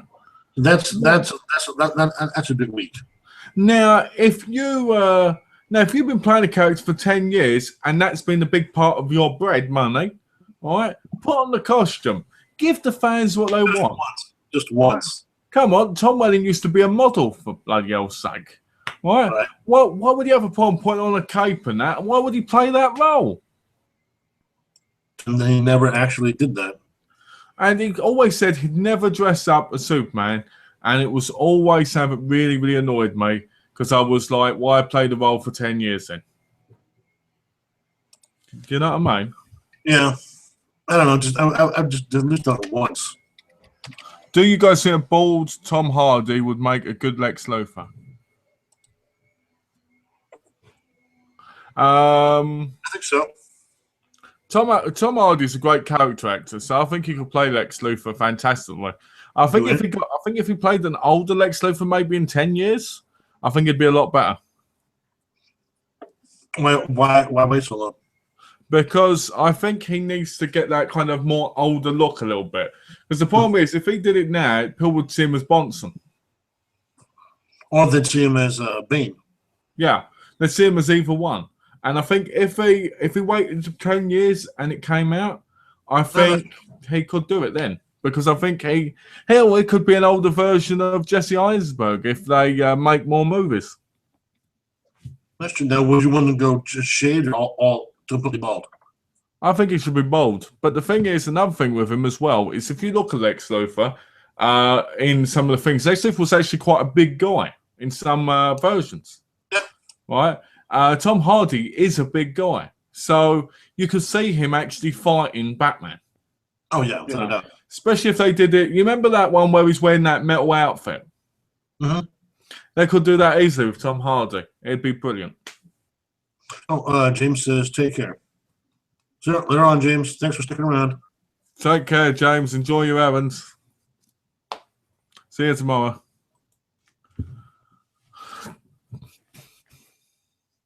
But yeah, so you know the Tom Hardy thing. I think Tom Hardy could make a great Lex Luthor. I think he should have been Lex Luthor, but he probably had so many roles going on. And to be honest with you, some people see superhero movies as being a little bit, below them. And I don't know if Tom Hardy's one of those people. The thing is that those villains, especially the villains, take a lot. I mean, there's a lot to them. Yeah. You have to be charming and psychotic and conniving. And just there's so much. I mean, and if it's a good movie, you're gonna make some serious millions off of it too. So basically, you described everything that I am. Thank you, John. I will make my millions now. Right. Charming, psychotic. Well, I got the psychotic part right.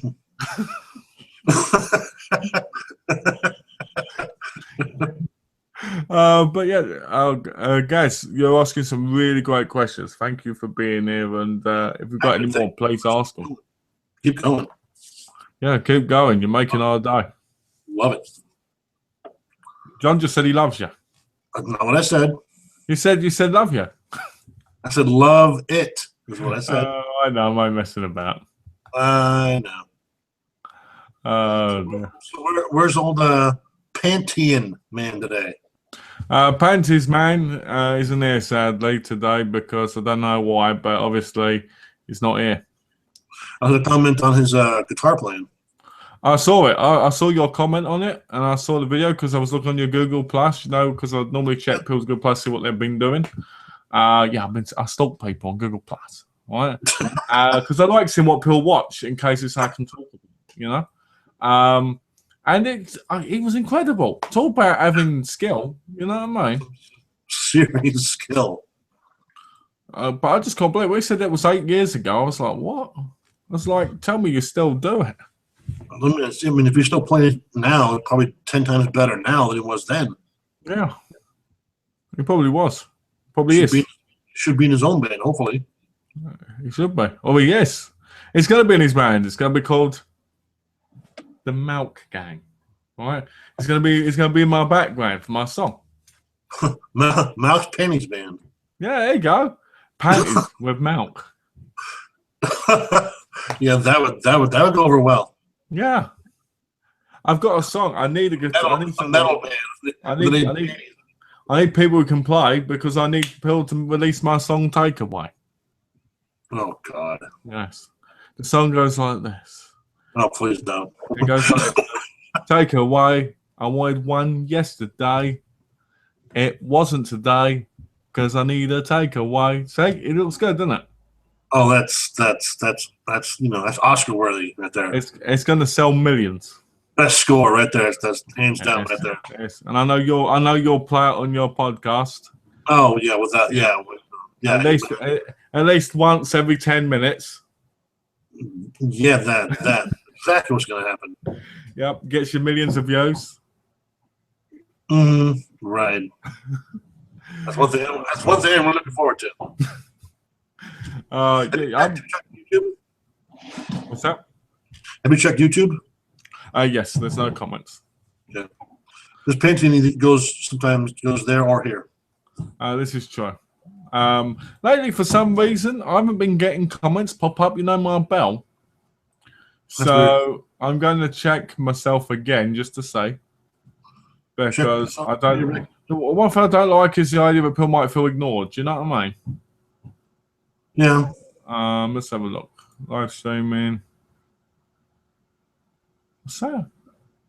Oh, okay. That wasn't something else. Let's have a look. Is there any? No, there's no comments. But we've got 2 likes. We've got 2 likes, John. 2 likes. Well, there's something at least. We have 3 people watching. That's good. Yeah, 3 people. So, what are you doing next week? How's your week going for next week? Well, let's see. Of course, podcast Monday. Yeah. And work all week. And training might do something Friday night because it's going to be payday. Nice. After the podcast or before or whatever. And weekend, not sure yet. We'll have to see what's happening. Sure. How about you? Me, I've got the chat today. I've got the chat with James tomorrow. I've got Movie Magic Game and Gurus the next day, and then Yeah, I've got James's chat on Sunday. So that's gonna be fun. You'll have to tune into that at some point if you get to see a little bit of it. Because I'm sure you'll have a laugh. Like after the fact, because I know you're busy in the day. So and I've got the movie Magic Going Gurus with Tash on Monday. Tuesday, Mondays, 12:30. Be there. Yes, thank you. And Tuesday I've got the mall. Going out for the day with Donna. Wednesday I've got the chat with James. And then gaming. Then gaming. Thursday I may be editing another video. Friday I may be editing and then gaming, and then Saturday I'll be doing the chat with you again. That's my week. It's a very busy week. Sounds good. Yeah. There we go. Oh, we've got a comment. What direction do you both want to see the Batman and Superman movies go? Would you rather they just ended, or do you think they need new directions and better characters introduced? Well, I'd like to see. I think Batman needs a break. I mean, he's going to be in Suicide Squad, and they're writing in Ben Affleck. So they're writing another movie. So that'll be out probably 2 or 3 years. 2018. Yeah, I think. So just there's overload of Batman coming again. So I think that'll go after a while. After that, they need to stop those for a while. I totally disagree. I'm sorry, but I don't. I think they should make a Batman movie every 5 months. Batman movies are the best movies in the world. Give me a high five, guys. There we go. I know you're there. Give me a high five. It's good. As for Superman, I think Superman should be. I think they should kill Superman off and just find him in a dump somewhere, because Superman's always been the most boring one out of the both. I do like Superman. I just think they drag on so much. Man of Steel, I haven't even watched yet, and all Superman Returns, I haven't even watched that either.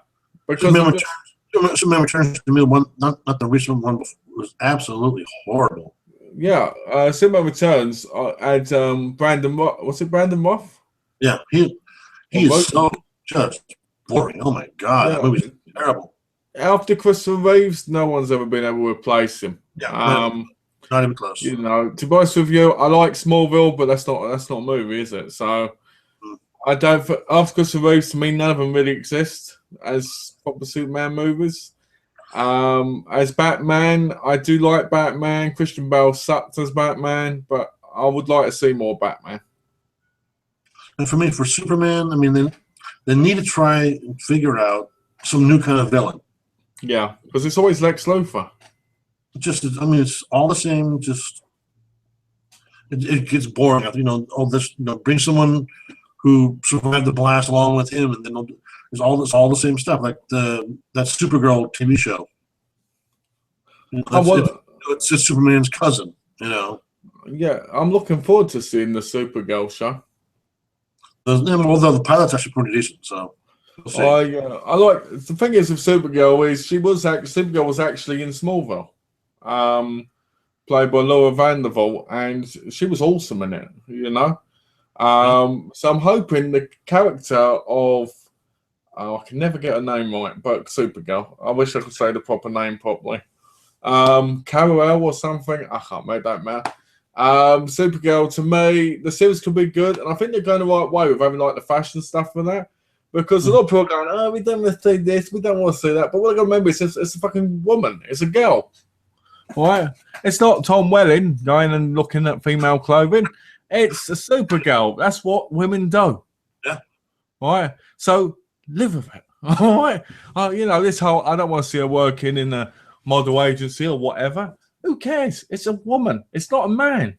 If it was Tom Welling going around going, oh, look at me in my bra and look at me in my knickers, he'd be like, yeah, this is creepy. But it's a female. When she gets her clothes on and she's also ending just her underwear, we want to see that because we're men. Right?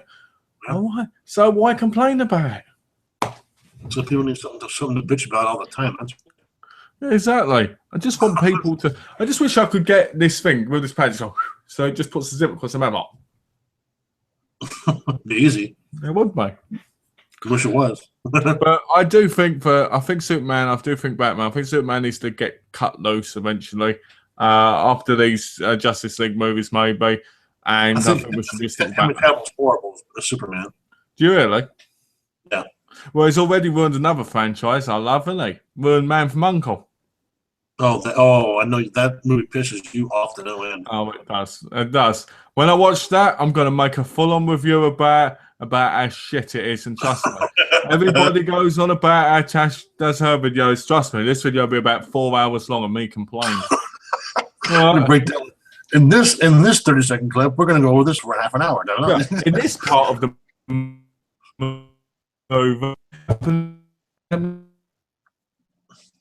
like 20 minutes. No, you froze again.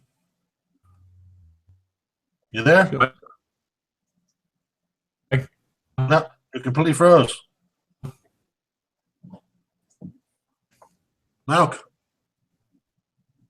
Hey, can you hear me now? That's better. I said I'll do 20-minute reviews of each moment of the bloody movie, every minute. So if the movie's 2 hours long, imagine how long that will be. Oh, That's just one about the video game. Part 55. Tash's one about Exiles video game is like half an hour long per almost like half a disc. Mm-hmm. Mine will be per 1 minute per movie. Even the intro. Like, let's say it's got like Lionsgate at the beginning. This is terrible because this is a shitty company. Well, you know. What's this? We've got another comment. I've been a fan of the Incredible Hulk since I was a kid. Oh, and I love Lou Ferrigno as the Hulk. Do you think a new Hulk film should come out? If some can, you see someone do it. How Lou did without any special effects. Do you know what? Back in the day, Arnie would have been a great guy to do that. Oh, yeah, without a doubt. Or Sylvester Stallone, you know, if they didn't have to talk, you know. They had that look. But you haven't really got people like that anymore. I mean, you could get some bodybuilders. But Lou Ferrigno had that charisma, you know. Awesome as the Hulk. And I think the problem is nowadays we rely too much on CGI. And I think we'd rather have CGI than look for a certain actor, you know. Because nowadays you got to remember Lou Ferrigno didn't look like the guy who was Bruce Banner in the show. Yeah. As now, Mark Ruffalo's one looks like him in the face. You know, but I do agree with you guys. I do think that was a great shot. I've actually got the movies here. They're actually quite next to me, actually. Where are they? Oh, no, they're downstairs. They're upstairs. I want to own the series because to me that was the best series. You know, it's funny how we watch films now and we go, shit, they're nowhere's good. Oh, I kicked him out again. Jeez.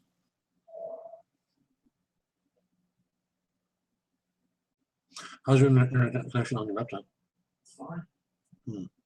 So what's on his end? Oh, crap. This professor's no joke. What's wrong? No, I just been like reading like people's discussion boards. He responds to every discussion board, and he's in about half of them he's talking shit. Oh, that's not good. Not in a bad way, but he's all critiquing. Basically, he's saying the directions say to describe your type of writing. What type of, describe what you want to get from this class. Improve your writing skills. What does that mean? Yeah. Like, do you want a better pronunciation? Do you want punctuation? Do you want sentence structure? Mm-hmm. Well, I mean, it makes sense. It's a pain in the butt. No, I mean, it's fun. Some like this dude's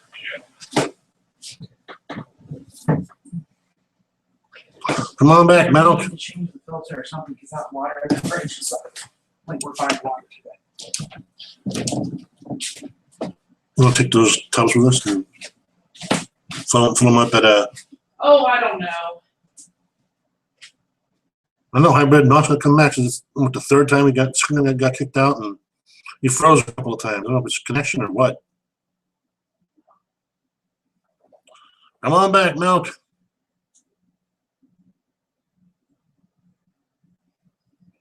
So we may have to end early, unfortunately. I don't know what's going on.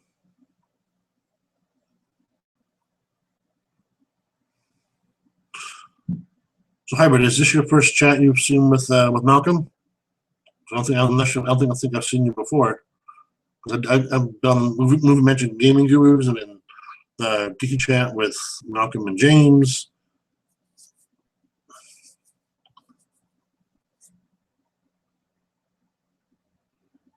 Come on. Malcolm, where are you?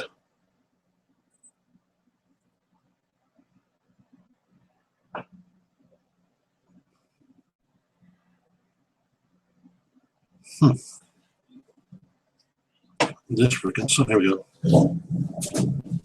Hello. There we go again. Damn. I have no idea what's going on today. That's so strange. I keep getting cut off. Now, your router's behind you, right? What's behind me? Your router. Yeah. Because the little flickering. Yeah, it always does that. Because I had the same thing, but ours is always solid. Oh, ours is always flickering like that, but as long as the top three are solid, then that means the internet's there. That's weird. Malcolm, come back. Oh, thanks, guys. I'm back. I've known that's happened twice now. I was talking to you and you'd frozen on mine, which obviously probably didn't happen. I was probably talking to myself. I think so. Where did we leave off? No, hold on. No, because I asked Hybrid about if this was the first chat he'd been on. He'd been on a few, and I've been on one previously, the Halloween one with James. The first one I've seen with you and Malcolm. Okay. It's a liar. It's a lie. It's a fib. Guess it's a lie. It's done too. He did one with me and James because I've got the footage of it, right? And he was in the Halloween one with me and James. It's a lie. No, it's not a lie. So I've seen a few and have been in one previously, the Halloween one with James. All right. I say you're protecting him now, aren't you? All right, I see how it goes. I'm out of the chat for a few minutes, and alliances have changed. Do you want to lose viewers or gain viewers? No, well, Gaz knows I'm messing about. He was in the chat with me and James once, and we all messed about, and then we were in the Halloween chat together. Cool. You know, and it was a fun time. I did say to Gaz the other day, you should be in one with me and James again. Should. You know, on the Wednesday. But, you know, things like personal issues come up, obviously, and you can't do them.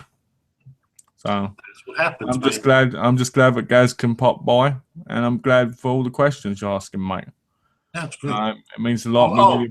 He's asking you and not me. Okay, I see.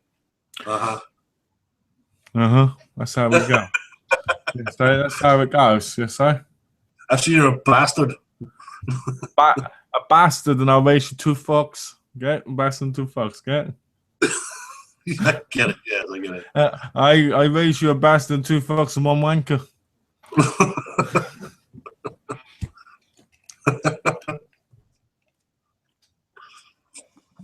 Oh goodness! And a triple shit. A triple shite. I hope I don't get cut off again. Thank God it hasn't stopped the broadcast. I know. I'm surprised. I mean, two stoppages and you froze once. Speaking of Halloween, I want a new Halloween movie, but not the piece of crap with rappers in and all that crap. Well, they're making it again. You know what? Halloween. Sorry. What keeps going on? What keeps happening? Well, Trey's not dressed properly. Hey, I'll be freeze framing the video later.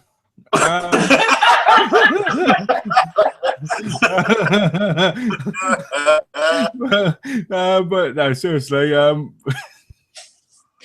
be freeze frame with the video later. Oh no.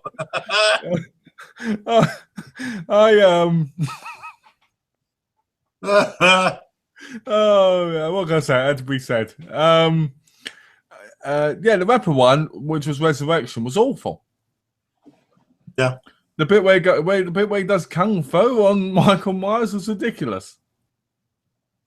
I know you hated the remake with Rob Zombie, but I love that one. Oh no!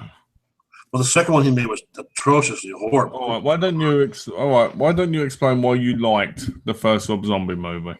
Like, what about that movie was what made you like it? Well, to me, it felt more like a throwback to older horror flicks. It wasn't all about the just I liked the backstory of, some of the reasons why he went completely nuts.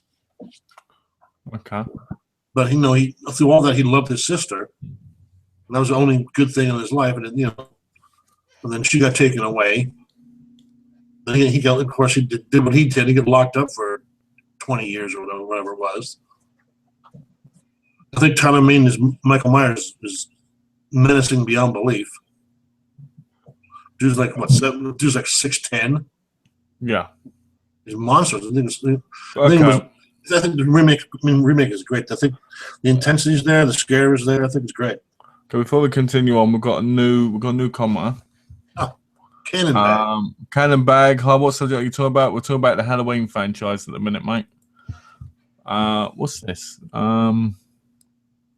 Before we answer Gaz's question, I just want to say my view on the Halloween movies quickly. Yeah. My problem with the Rob Zombie one is the fact that they show him as a kid. They show Michael Myers as a kid. I feel like that ruins the mystery of why he does what he does.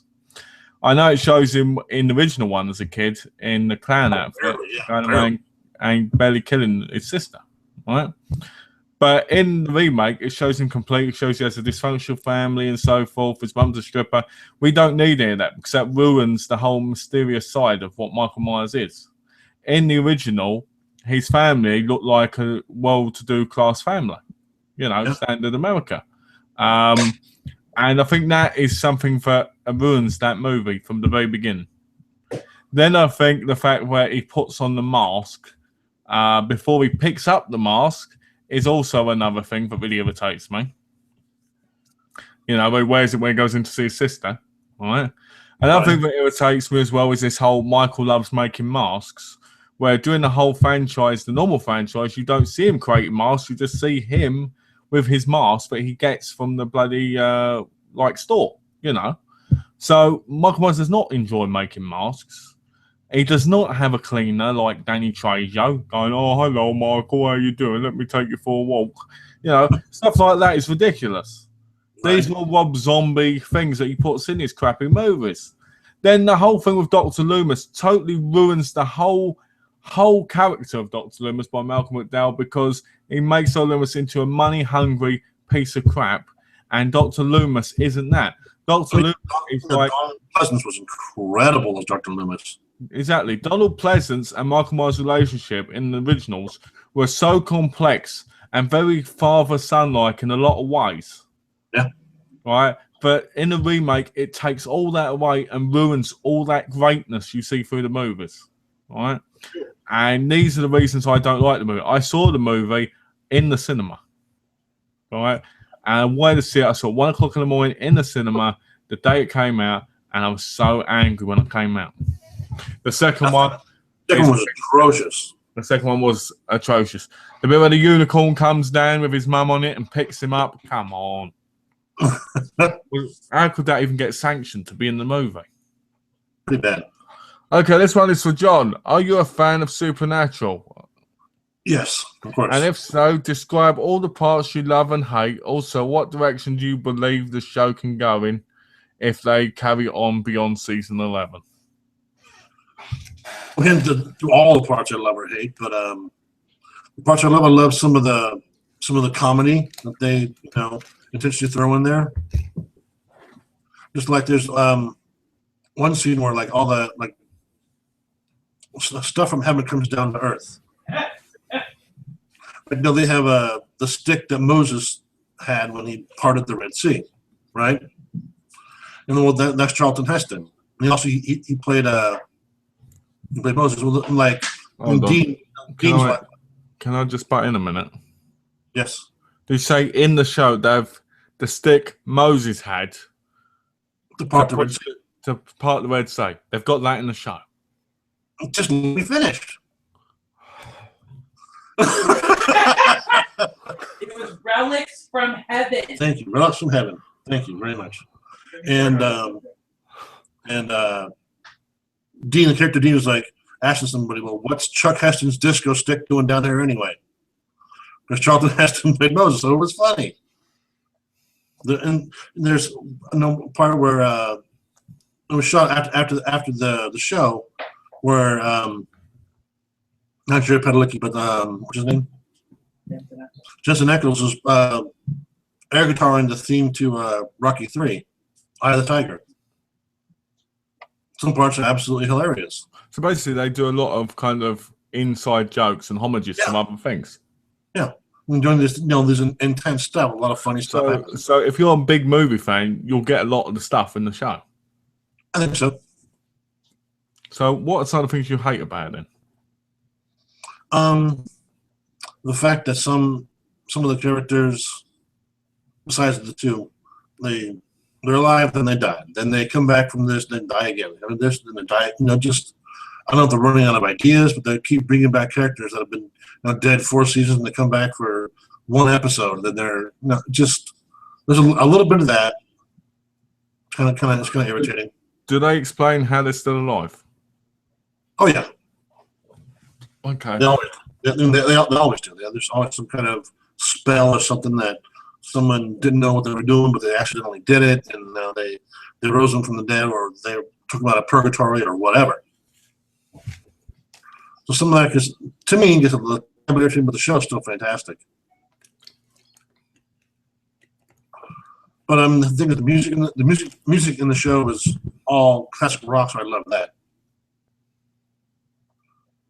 And like James said a couple 100 times in the chats, "Carry On My Wayward Son" is the theme they use for the finale for every season. Yeah.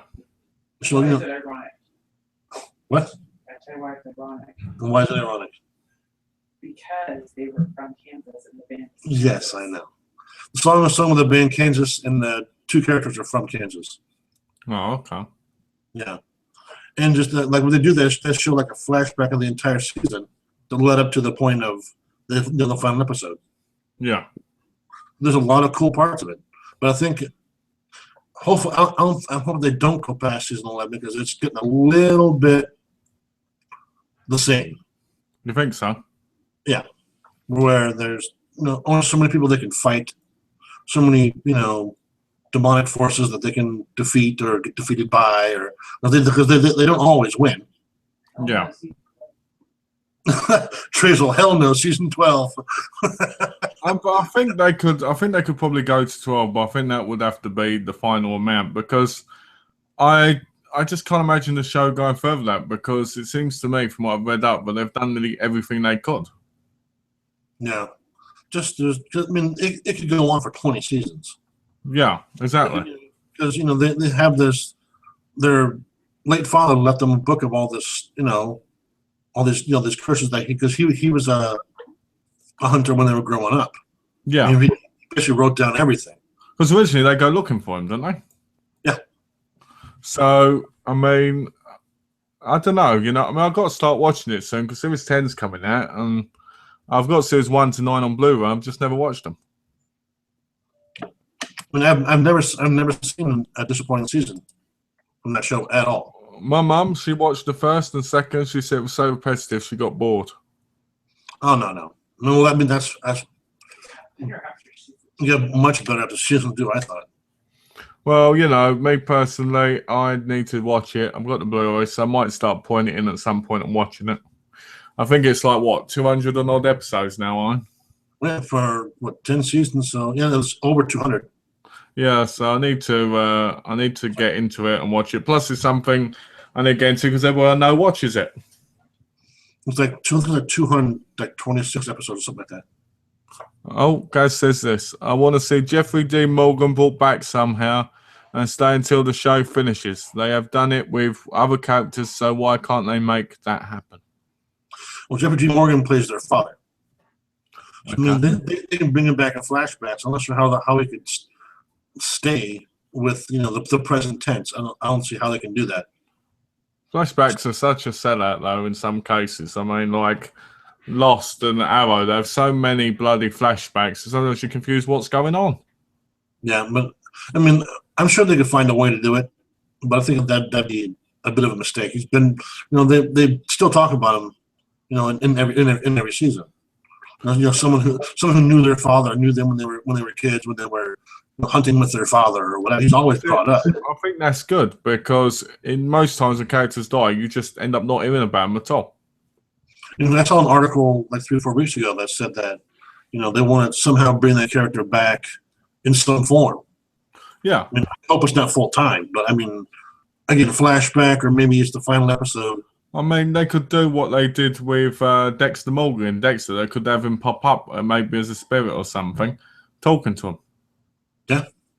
Well, you don't know the show, but I could.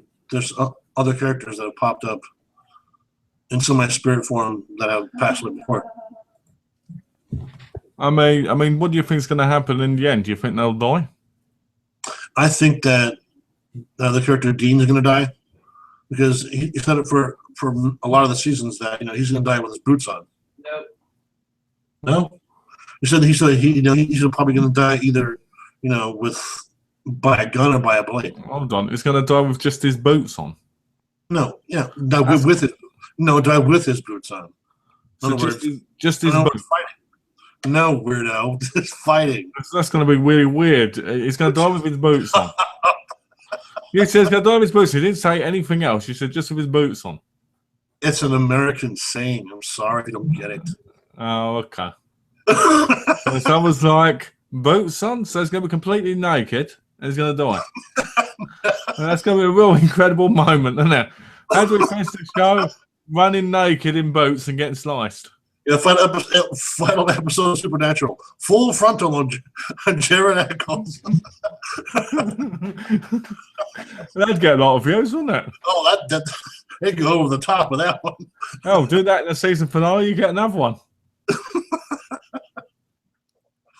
But I mean, I think Sam's gonna die. Yeah. Battling probably Lucifer. Yeah. Just played by the English guy. Because didn't one of them go to hell at one point? Yeah. It was in what was it? The 4th, 5th season? What was it for Sammy? Was it 5th? Hold on. Let me think. Trey has a good mental Rolodex as far as. Oh, that's good. I think it's 6. No. No. Because the end of season 3, the Hellhounds took Bean. So season 4 was when Castiel pulled him back from hell. So I think at the end of season 4 is when they both dove in. Sam went into the cage. Yeah. And then he showed up. But he'd been back for something like that. Okay. I don't know. There's a lot of things. Yeah, because season 6 was the Leviathans, I think. So 5. 5. I think it was. Yeah. No, I think it was the end of season 4 into season 5. So let me get this right. So when they're in hell, do you actually see hell? Yeah, some parts of it. Well, hell's interpreted. Yeah, it's that character's interpretation of hell. I just thought I heard hell was in Germany. Purgatory. Purgatory. Sounded like Germany to me.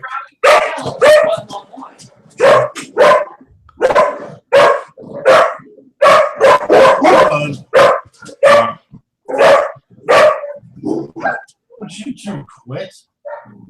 Goodness. Oh yeah, well, beautiful, don't you? Other people exist. Oh, I know. But no, the show has a lot of really good points. It is 11 seasons is quite enough, though. I think it is. I think 10 seasons is enough for anything, really. Yeah. I think after some amount of episodes, you start getting a bit bored anyway, because it's not fresh anymore. And that's why I'm hoping that because Big Bang Theory good for 9 and 10 already. I think 10 should be the limit. I think so. I mean, something like that, they could go on with the comedy forever and ever, but they always get repetitive eventually because people run out of ideas. There's so many ideas that we can think of, but we just don't think of them because our minds get blocked. You get what I mean? Yeah. That's why other shows come up. I mean, I was watching The New Girl, and I need to carry on watching it because I like it, but I don't think it's that great. I enjoy it. It's one of those fun things to watch, but it's not something I'd go, oh, this is a great comedy. True. Everyone has their own taste, Yeah, exactly. I mean, my favourite comedy is like Ricky Gervais. Oh, he's fantastic. Now, the guy who plays Crowley in Supernatural, yeah, you probably love that character. Oh, okay. But is he in the first season? I don't think so. I think season third or the fourth. It's a British actor. He's fantastic. Okay, well, I might start watching it this week then. Why he's never won Emmys is surprising. He's amazing as Crowley. I might start trying to watch it this week because I'm watching Batman and I'm watching some anime. So, nice. Because I'm trying to get stuff because I'm not buying so much now. I'm trying to try to get through what I need to, Yeah. Oh, there's another couple comments actually. Oh, okay. This is from me again. Why do you think God has never been introduced as a physical character in the show? That's the finale. That's probably going to be the finale of the final show. You know what? I think because God shouldn't be a physical character. Could be too. They say technically that God isn't a physical character, but Jesus is kind of like the physical version, so it should be Jesus technically. If you want to be, matter of fact. Or one of the running theories of the show is that God's dead.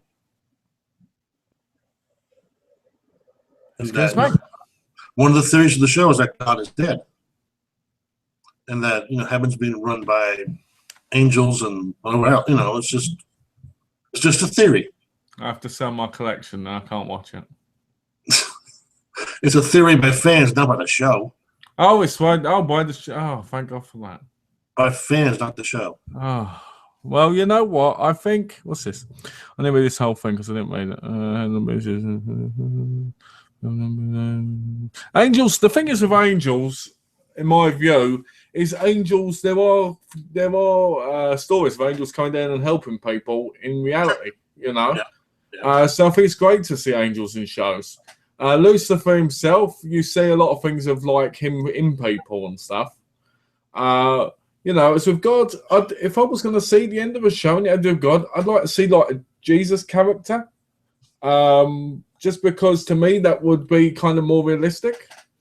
True. But it'd be interesting to see what they would do because no matter how you have God as a physical character in a show, people will find it offensive. Even though they're watching something which has demons in it anyway, right? And stuff, people would find it offensive because people get offensive over everything. You know what I mean? Oh yeah. So you know, it's just a TV show. Let's see, what's this? I love Arrow, but the flashbacks pissed me off. There was far too many and not needed. Well, you know what? I understand for the first 2 seasons to a degree because I feel like we should be seeing what he's doing on the island. But I feel like flashbacks should happen in the first 2 series, but not in all of them. Yeah. I mean, I barely watched it. I'm not sure the whole story. Dean went to hell in season 3 and 4, and Sam went to hell in season 5 and 6. Okay. Guys knows his shit. Yes, he does. Very impressive. Very impressive, guys. Will now win the Nobel Prize. Gee, James would love him. Well, Gaz and James know each other, don't they? Yeah. As far as being on the chat. Well, me and Gaz, we talk every day. Oh, really? Yeah, he sends me messages. He says this to me. He says, Malk, how we go? I'm doing good. How about you guys? I'm making 2 new videos. Like I did the Southpaw review on his channel. If anybody's watching this, check it out. And also check out the autograph book. Because that was good as well. Yeah. So yeah, I think the problem is, I think everything, everything gets old in the period. I mean, I'm sure it hasn't got all the fans it used to have. It's still the top rating thing for the network. What network is it? CW. What, you're telling me it outdoes Arrow and stuff? Hmm? That's impossible. No, it's not. That is impossible because Arrow is superior. No, it's not. It is. And Gotham. And The Flash. Gotham's not on the CW. It is, isn't it? No. What's it on? Fox. It's on Fox. Is it? I thought it was on CW. No. Flash is on CW, right? Yes. Okay. I read a story actually about The Flash. Somebody made a review saying, but when they heard about The Flash, they thought it was going to be about people flashing. So they locked onto it. When they saw a guy in a red suit, they got very angry. And they sent in a threatening complaint to the CW channel. Seriously. Oh my God. Yeah. Amazing, huh? From Hybrid. Yes, I do have my own channel. You can subscribe to it all you want. Absolutely. I'll ask Mel to add a link to it at the end of the chat. No. I won't do that. I will not do that because Gaz was not in the video. I will put you in there, guys. Don't worry, I'll put you in there today. And you've got to be in one of the chats with me and James again. Come on. And, I'll put it in at the bottom after. It's got quite a few subscribers, actually. Got 18 in the last week. Nice. Yeah. Very impressive. It's got a competition at the minute. Uh-oh. Yeah, it's going to weigh a Fast and Furious Steel book. Ah. Yes. You might want to enter, John. You might want to enter. Holy crap. What you got to do is say who your favourite Paul Walker moment is and your favourite Fast and Furious film. There you go. Would you like to? Oh, go. Cannon Bag, Paul. Would you like to talk about political subject? No. What type are you talking about, Cannon Bag? Are you talking about should hamburgers be in buns? Because that's a real angry one for me. Should there be hot dogs in buns? No, I don't think there should be. I think it's wrong. I think it's immoral, and I think you should have it plain. That's my political view on food. You have a political view on food? Yes. Well, that's what real politics is, isn't it? Talking about food and stuff. Like, I don't like when my car doesn't get washed by my neighbour every day. It annoys me. Why?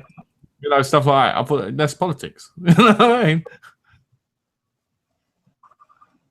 That's something like that I talk about a little bit, but anything political, no.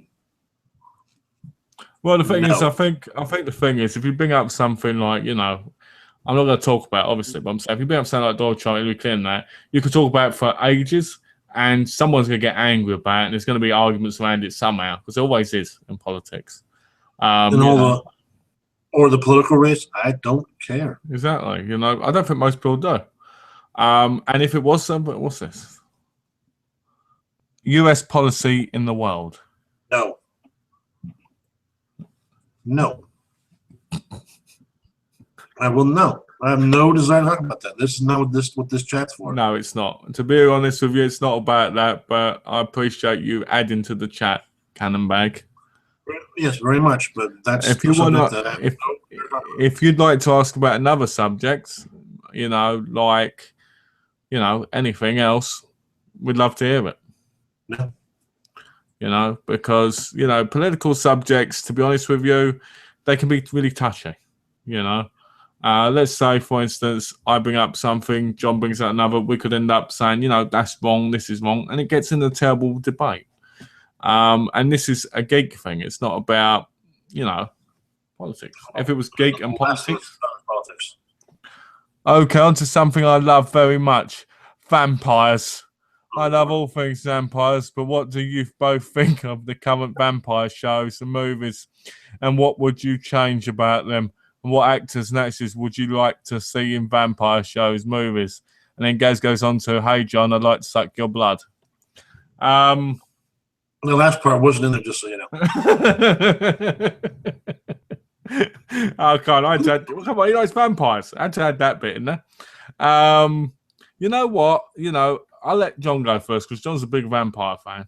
And thank you for letting me go first. Thank you so much. I was hoping for your permission, but thanks, man. I think the whole vampire thing is tired and overdone.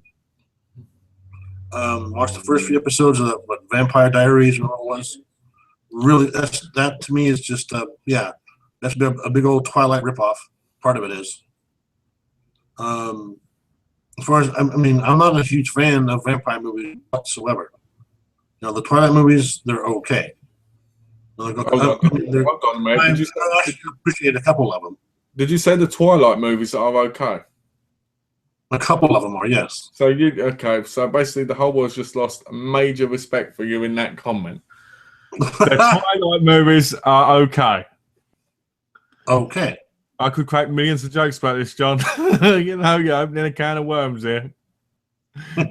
So you like a guy with white powder on his face, standing in a tree, going, "Hey, hey," because that's what he does in the first one.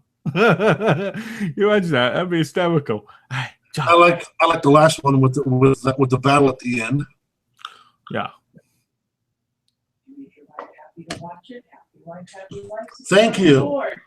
Made my wife happy to watch it. Happy wife, happy life. This is true. So now we know why you're saying you like some of them.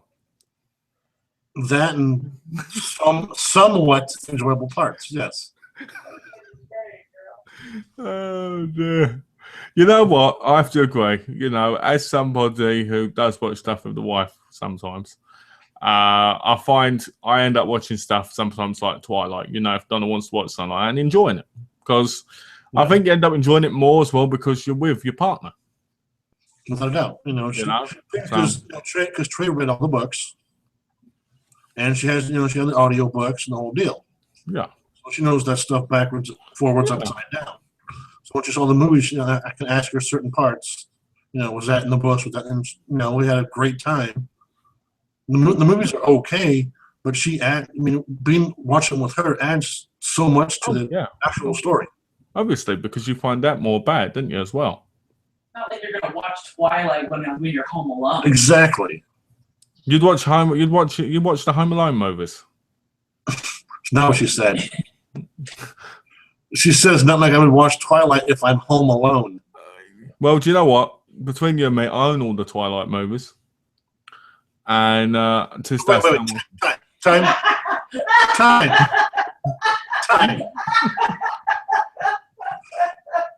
You're giving me shit about semi-enjoying them. Who between us owns the Blu-ray, special Blu-ray edition of all the Twilight movies? I made sure to get the double disc version of the last one. Also, you have all the behind the scenes, the making of. Oh yeah, oh yeah. But I've never watched them. Mm-hmm. So you say? One because I'm a cheap. Sure. Oh, thank you. What was that? She says, but the dude was in the tree. You haven't watched them? Oh, yeah.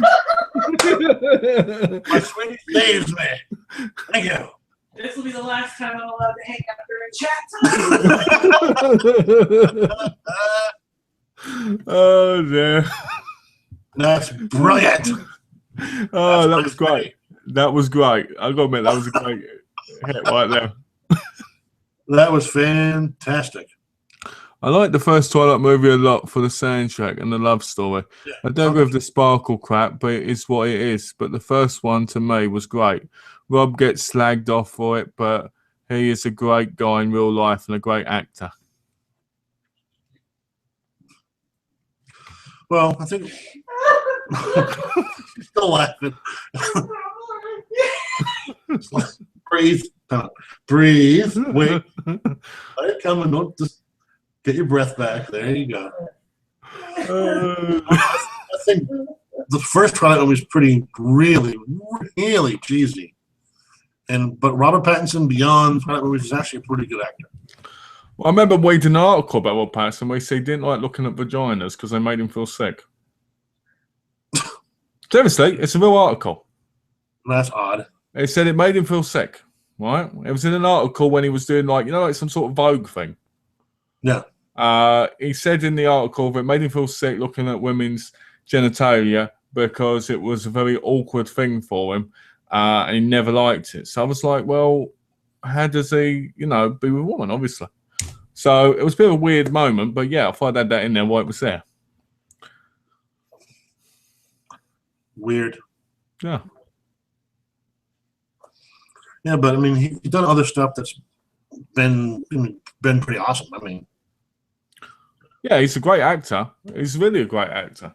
I always look at Twilight. I remember him in was the Harry Potter movie. I always look at Twilight as like how Hunger Games is and how Harry Potter was. It's a great place for people to bounce off into great careers. Yeah. Personally, going back to vampires, I do like vampire movies. I like the old 70s ones. Yeah. The newer ones, to me, they're not that great. I like Blades, but I won't really count that a vampire movie. I count more of an action movie. The actor that just recently passed away that was in the vampire movies. Oh, Christopher Lee. Yeah, he was incredible as Dracula. Yeah, Dracula was Dracula. In my view, after Bela Lugosi, he was Dracula. Brilliant as Dracula. But I will say I do find it annoying. I do find it frustrating. I do get fed up with the whole vampire stuff now because vampire stuff is very half-assed now. Yeah. I feel like how they brought the originals out, which is kind of like a spin-off from Vampire Diaries. It's all half-assed. You don't get the stuff like... I like Angel. I like Buffy because I felt like that actually had a great vampire storylines in it, And with Angel, you always felt he was fighting his dark side. And I like that, because he always had that urge to fight and add blood. But he never did it until he lost his soul, and then he got his soul back and so forth. But it's one of those things that's always got to me because I always felt like vampires, all they do is sit around talking, or they just go all of a sudden. It's not the same. It's very PG. It's very not great. As the older movies, you didn't know when to expect it, and you had this whole darkness all around. Even if they were just sitting down in a room about to get somebody with like these humans who were out their prey, you'd see it and you'd be like waiting for it. The tension would be rising, and now you don't get that anymore. Well, that's one of the things that Christopher Lee did is that he'd walk into the room with this with this girl, and he would just have this aura, basically have this aura around him. Like you said, they build up the intensity. Yeah, exactly, and that's what I liked about that. He would just walk around them, and you could see they would get more scared and more. And he wouldn't have to say anything. One of my greatest moments with Bela Lugosi is when he walks into the room, right, and he moves his arm like this, and the women behind him, who is like, it's like female vampires, goes like this, and they just float backwards. Yeah. Right. They're not walking backwards; they float backwards, and it's such a powerful scene because it shows what kind of character he is. He just goes like that, and they just go, because of power. Nowadays you don't get those kind of vampire movies. Nowadays you get things like Joe Butler, who turns out to apparently be Judas, who turned into a vampire and stuff like that. And you just sit there going, "This is bullshit." Well, to me, back then it was meant to be scary. Yeah. Now it's sex driven. Yeah. Well, that's what they reckon. That's what vampirism is. It's a sexual part of. It's a sexual being. Yeah. Like the whole point of Dracula and that now is the fact that the whole sucking the blood, the whole thing, is romanticized, and in a way, in a Bela Lugosi film, it is in a way, but it's still got that scary parts to it. But the thing is, what annoys me is this whole how Dracula can pull a woman and how he can get in the mind, and they have these bad dreams and stuff. And as much as that is entertaining to a degree, you don't watch that continuously. Because the problem with that is it makes it boring. You know, I like it when they see Dracula and he vanishes and then he's like behind them or something. He grabs hold of them and touches them and then goes, I like that stuff.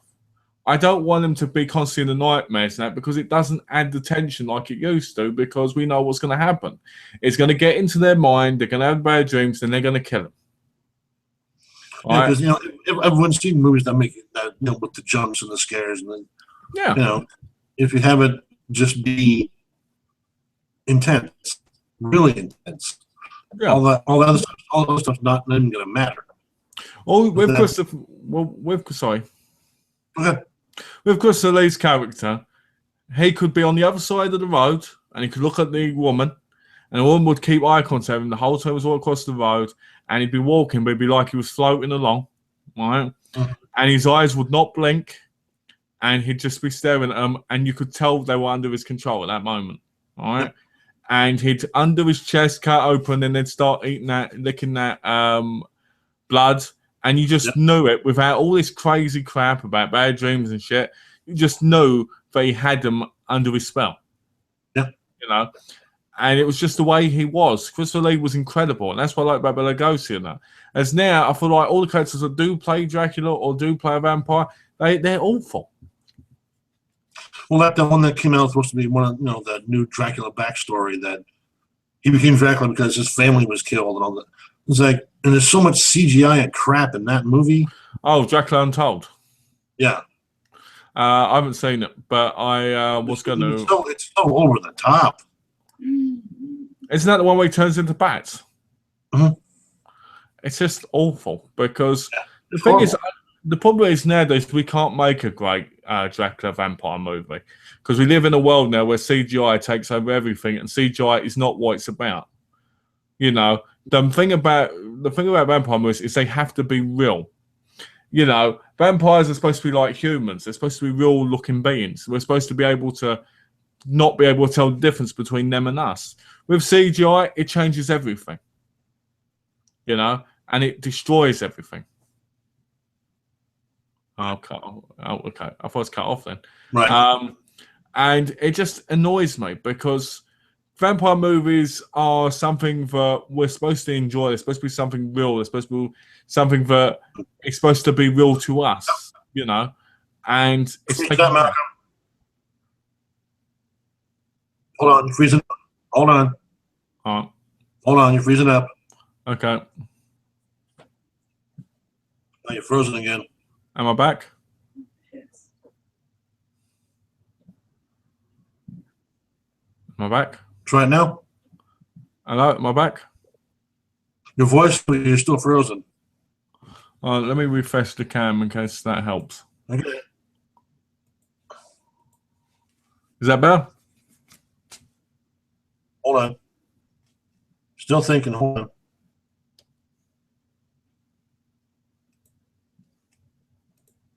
You're frozen again. Oh dear. See, now you're all pixelated. Can you hear me though? Oh, yeah, you're fine. All right. So, what about you? What's your view then? Because I've been rambling about it a bit. I don't know. I think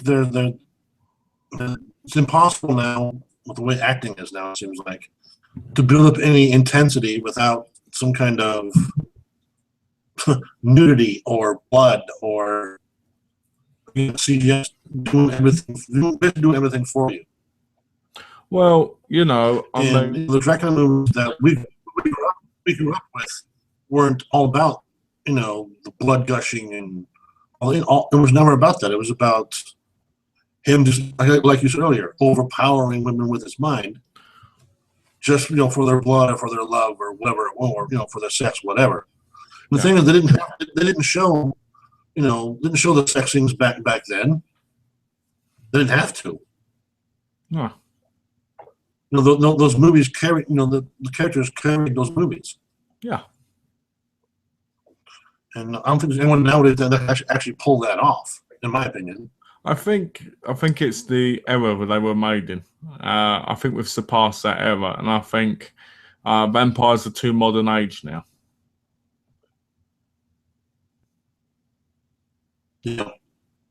And I think that's something worth it.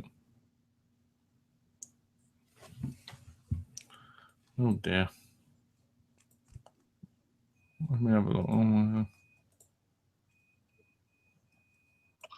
I don't know what's going on with the connection today. This is ridiculous. That is weird.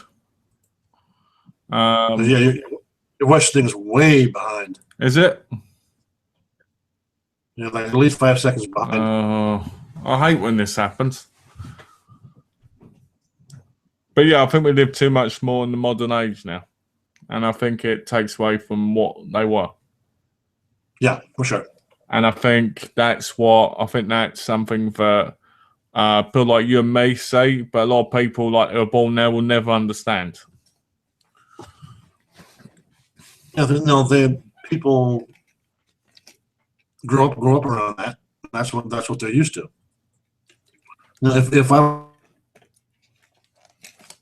I'm sure my son has seen some of the Twilight movies. If I were to show him some of the Christopher Lee vampire movies, he wouldn't understand those. Oh yeah, obviously. I mean, nowadays, Twilight vampires are classified as real vampires.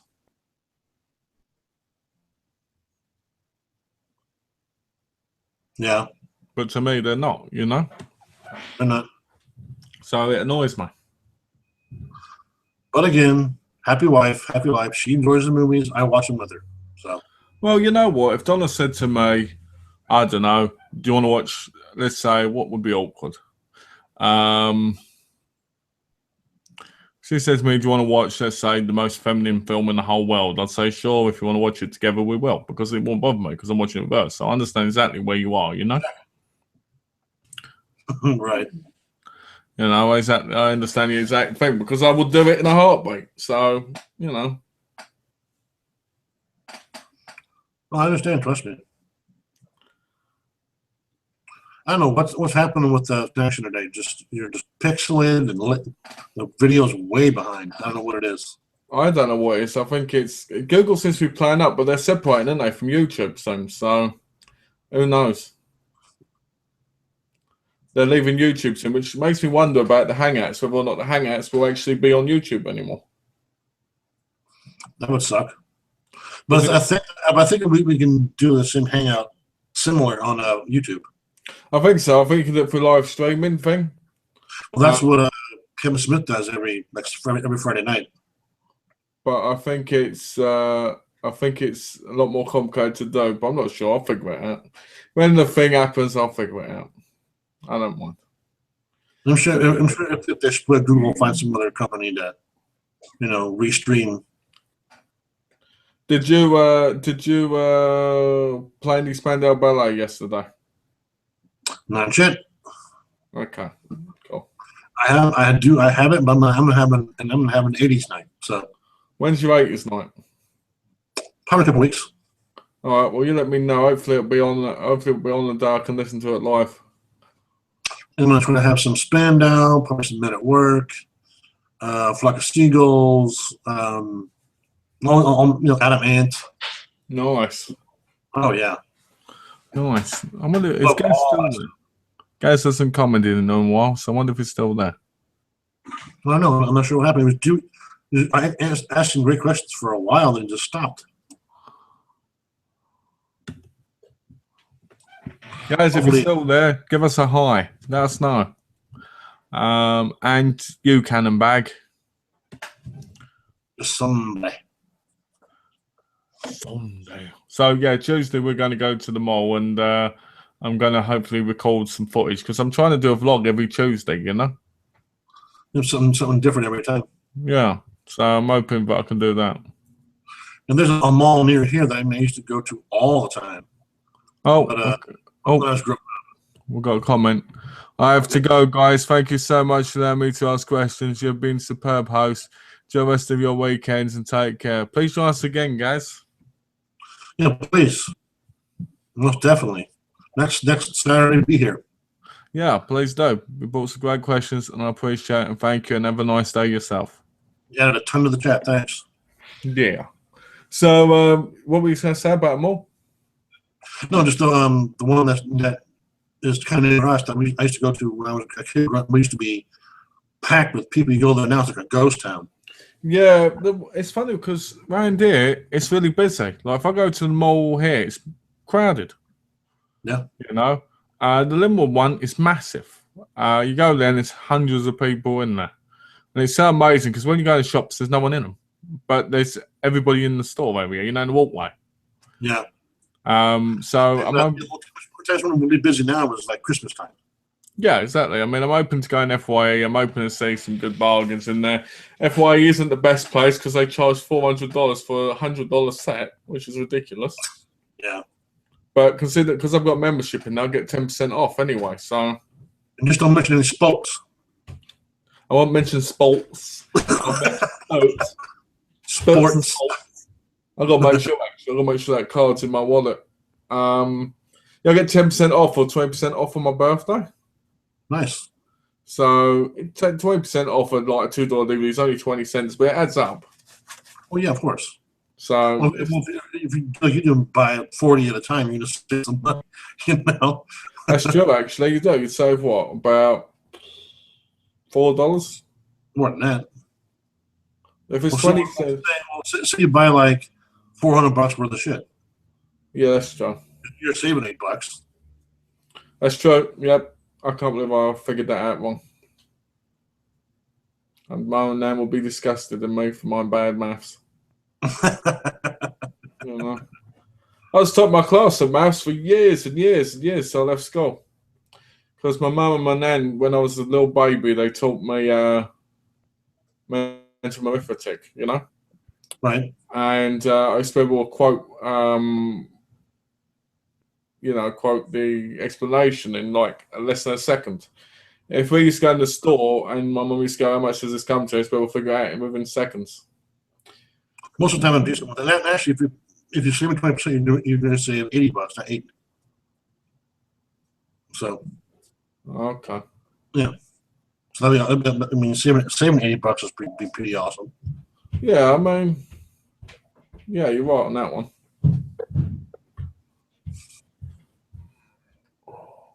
Someone walking up the stairs? Yes, that's Donna. Donna walking upstairs, walking across the thing. When we do the gaming, she can't go. The laptop's in the kitchen, but she can't use it because it affects the actual, the actual console. Yeah. So I don't know if she was using the laptop or we were in the thing, and that was why we were breaking up a bit. But it's ridiculous that that happens when everybody nowadays uses the internet together. I mean, I had that one problem that one time as far as chat like this. Yeah. But Trey's on her laptop. I have my phone. Our 2 tablets up there are probably on, and our connection is totally fine. Yeah, well, for some reason ours is terrible. We have Xfinity and it just messes up. We can put it's like I took the PS3 upstairs. Right. And I said, "Oh, you can watch Netflix on there because she can watch it on the laptop, in there." But it doesn't work. At the end, online doesn't work on it in the living room. That makes no sense. No, it's ridiculous. It's crazy because it's like to watch Netflix, just watch it on the laptop. To be honest with you, I don't mind because I think it's nice to watch your laptop because you can be in any position when you watch on it. But Donna don't like it. She wants to watch it on the TV. Well, I mean, I want a better TV. I mean, our TV's decent. It's just old. Weighs about 300 freaking pounds. Oh, is it one of those big old TVs? It's just massive. It's not probably what, late 80s probably? No? Did you say late 80s TV? Oh no, No, it's sorry. not that old. Late 90s? No. I mean, it's definitely turn of the century, but it's not, flat. It's still like a rounded tube going on. What? When Hold on. Oh, it's one of them. Yeah, Oh, I I see. think it was a beast. What was that on the TV? What? What was that on the TV? What thing? The video was on the TV. What is it? A commercial. It's a commercial. Oh wait, Is it? no. Wait, no. Hold on. I Hold think on. it's What was that? Minority. No, but Minority Report. Oh, okay. I wonder what it was. It reminded me, seeing that like that, it reminded me of when you go to the dentist office and you watch TV with the subtitles on. Yeah. And you're like, what? You're like, "Man, I saw the subtitles are hysterical." Yeah, when I moved in, Donna had one of them, and we got rid of it, and we got a small flat screen one, you know. And it's so easy to pick up. It's amazing because they're so heavy. Oh my! I mean, whenever you were that thing, we have to ask some people to help us. 'Cause that thing is just way heavy. Oh, I tell you, I had one of them around my nan's, and I carried that on my head. Oh, I because it was on a like on a massive, like a wardrobe. I had to lift it off, bounce it on my head, oh, nope. and then I had to put it down. It was so painful. No, when we were that thing, hopefully I won't have to help because that thing is just. Well, I can tell you how to. You want to know how to move it easily?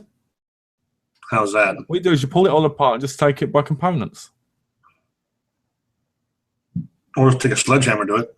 Yeah, there you go. And then you just pick up, throw bits in a bag, and then you take it wherever you take it, and then put it back together again. The sledgehammer and a chainsaw and cut the fucker up. Sit now with the goggles on. Mainly probably the damn tube, probably most of the weight. It is ridiculous how heavy they are because they never used to. Well, they've always been that heavy. But I mean, when you think about what you can get now with such a light thing, it's amazing. Ones down that are 60 inches that weigh 5 pounds. Exactly. And then that's insane. What are you hauling about? My eBay just gave me a $25 coupon. Sweet. Yeah, I was just like to see if my eBay was saying if anything was turning up or not. Because I got a couple of martial arts films, one called Bruce versus Bill. Oh, good God. So I'm like, oh, is it going to get here? You know? There was a Bruce Lee parody movie that came out in the 80s with the guy who had like Bruce Lee's sock. Bruce Lee's sock. Yeah, and he ended up with like Bruce fighting pal. God, I can't remember the name of the movie. It's really bad too.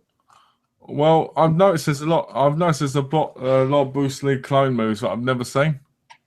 Yeah. Bruce Lee versus Bill. Bruce versus Shaolin Temple. Bruce versus the Cobra. The Return of Bruce. And you're just like, bloody hell, how many of them were there? Bad. Bruce's sister returns. Hold on 1 second.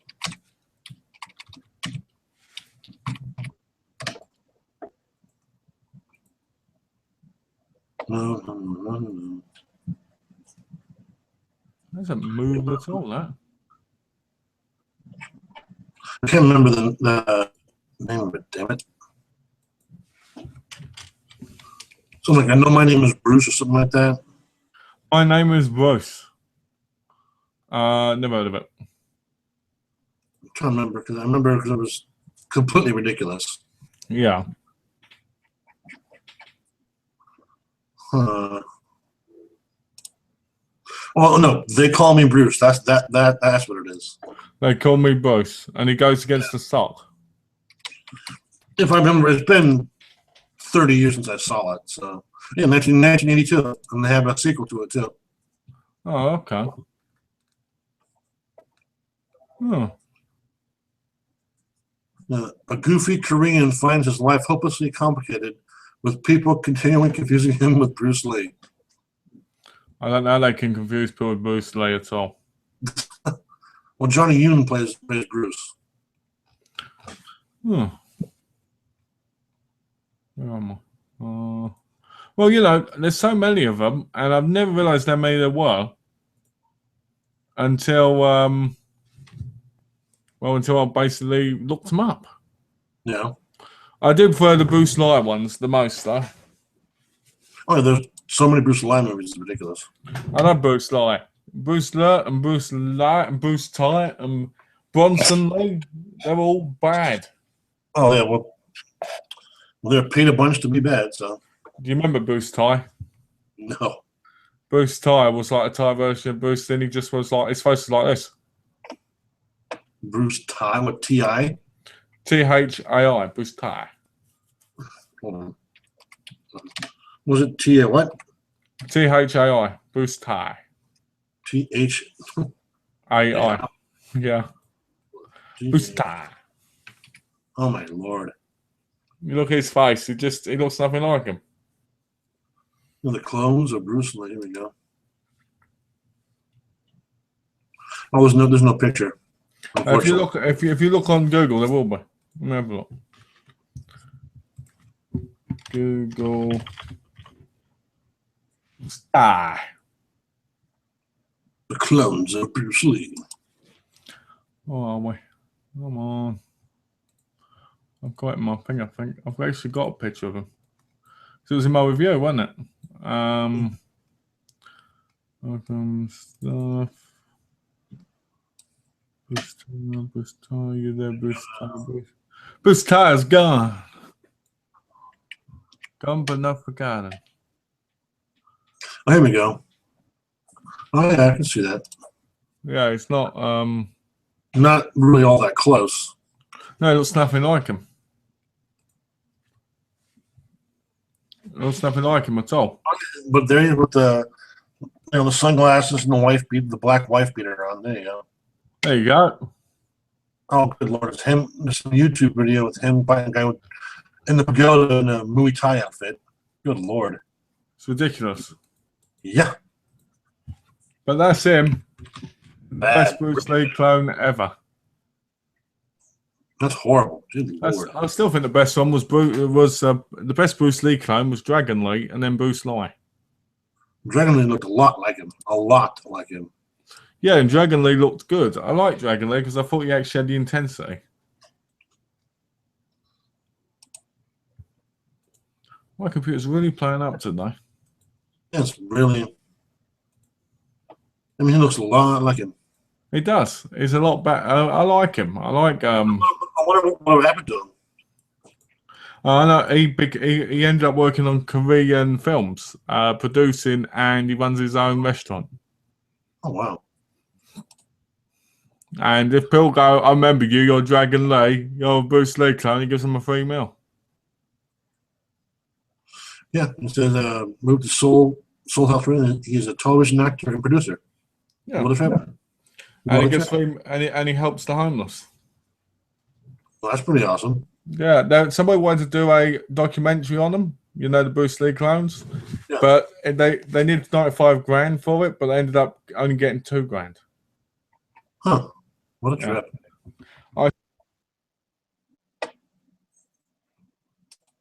Oh, you froze again, Malk. No, not again. Yep. Booted out again. Damn it.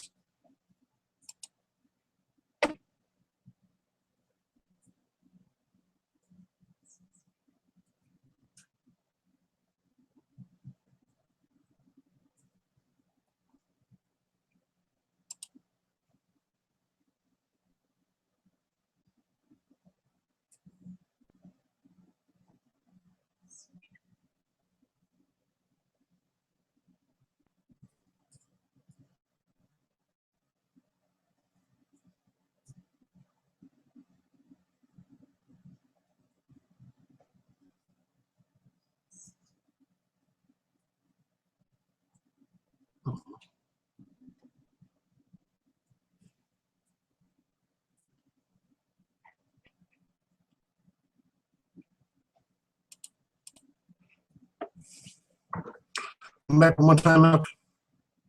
Come on.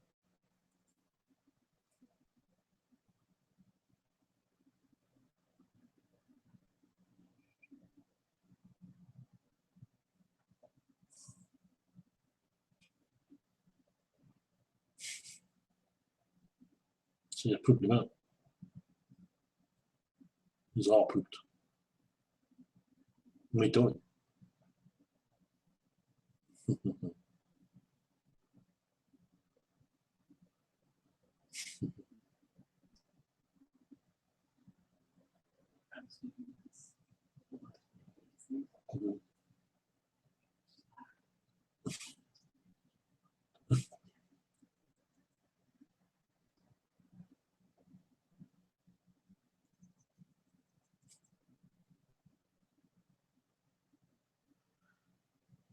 No.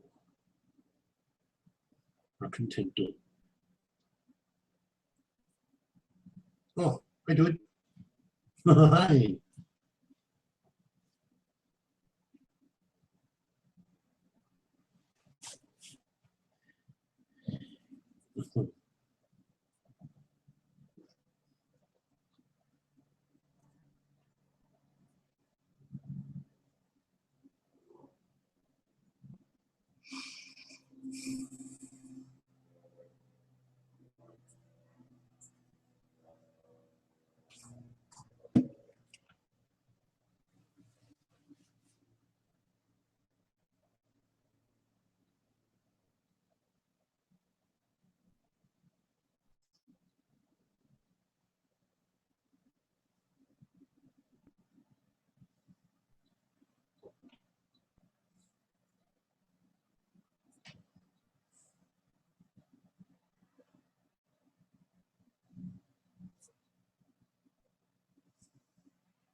Hopefully the output is back soon.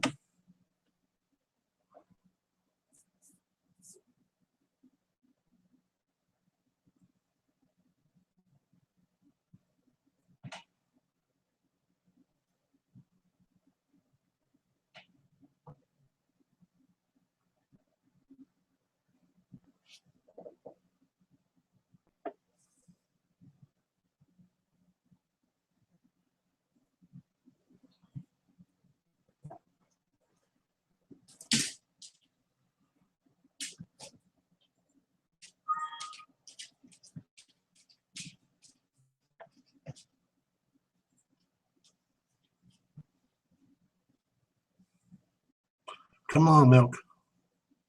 Come on back.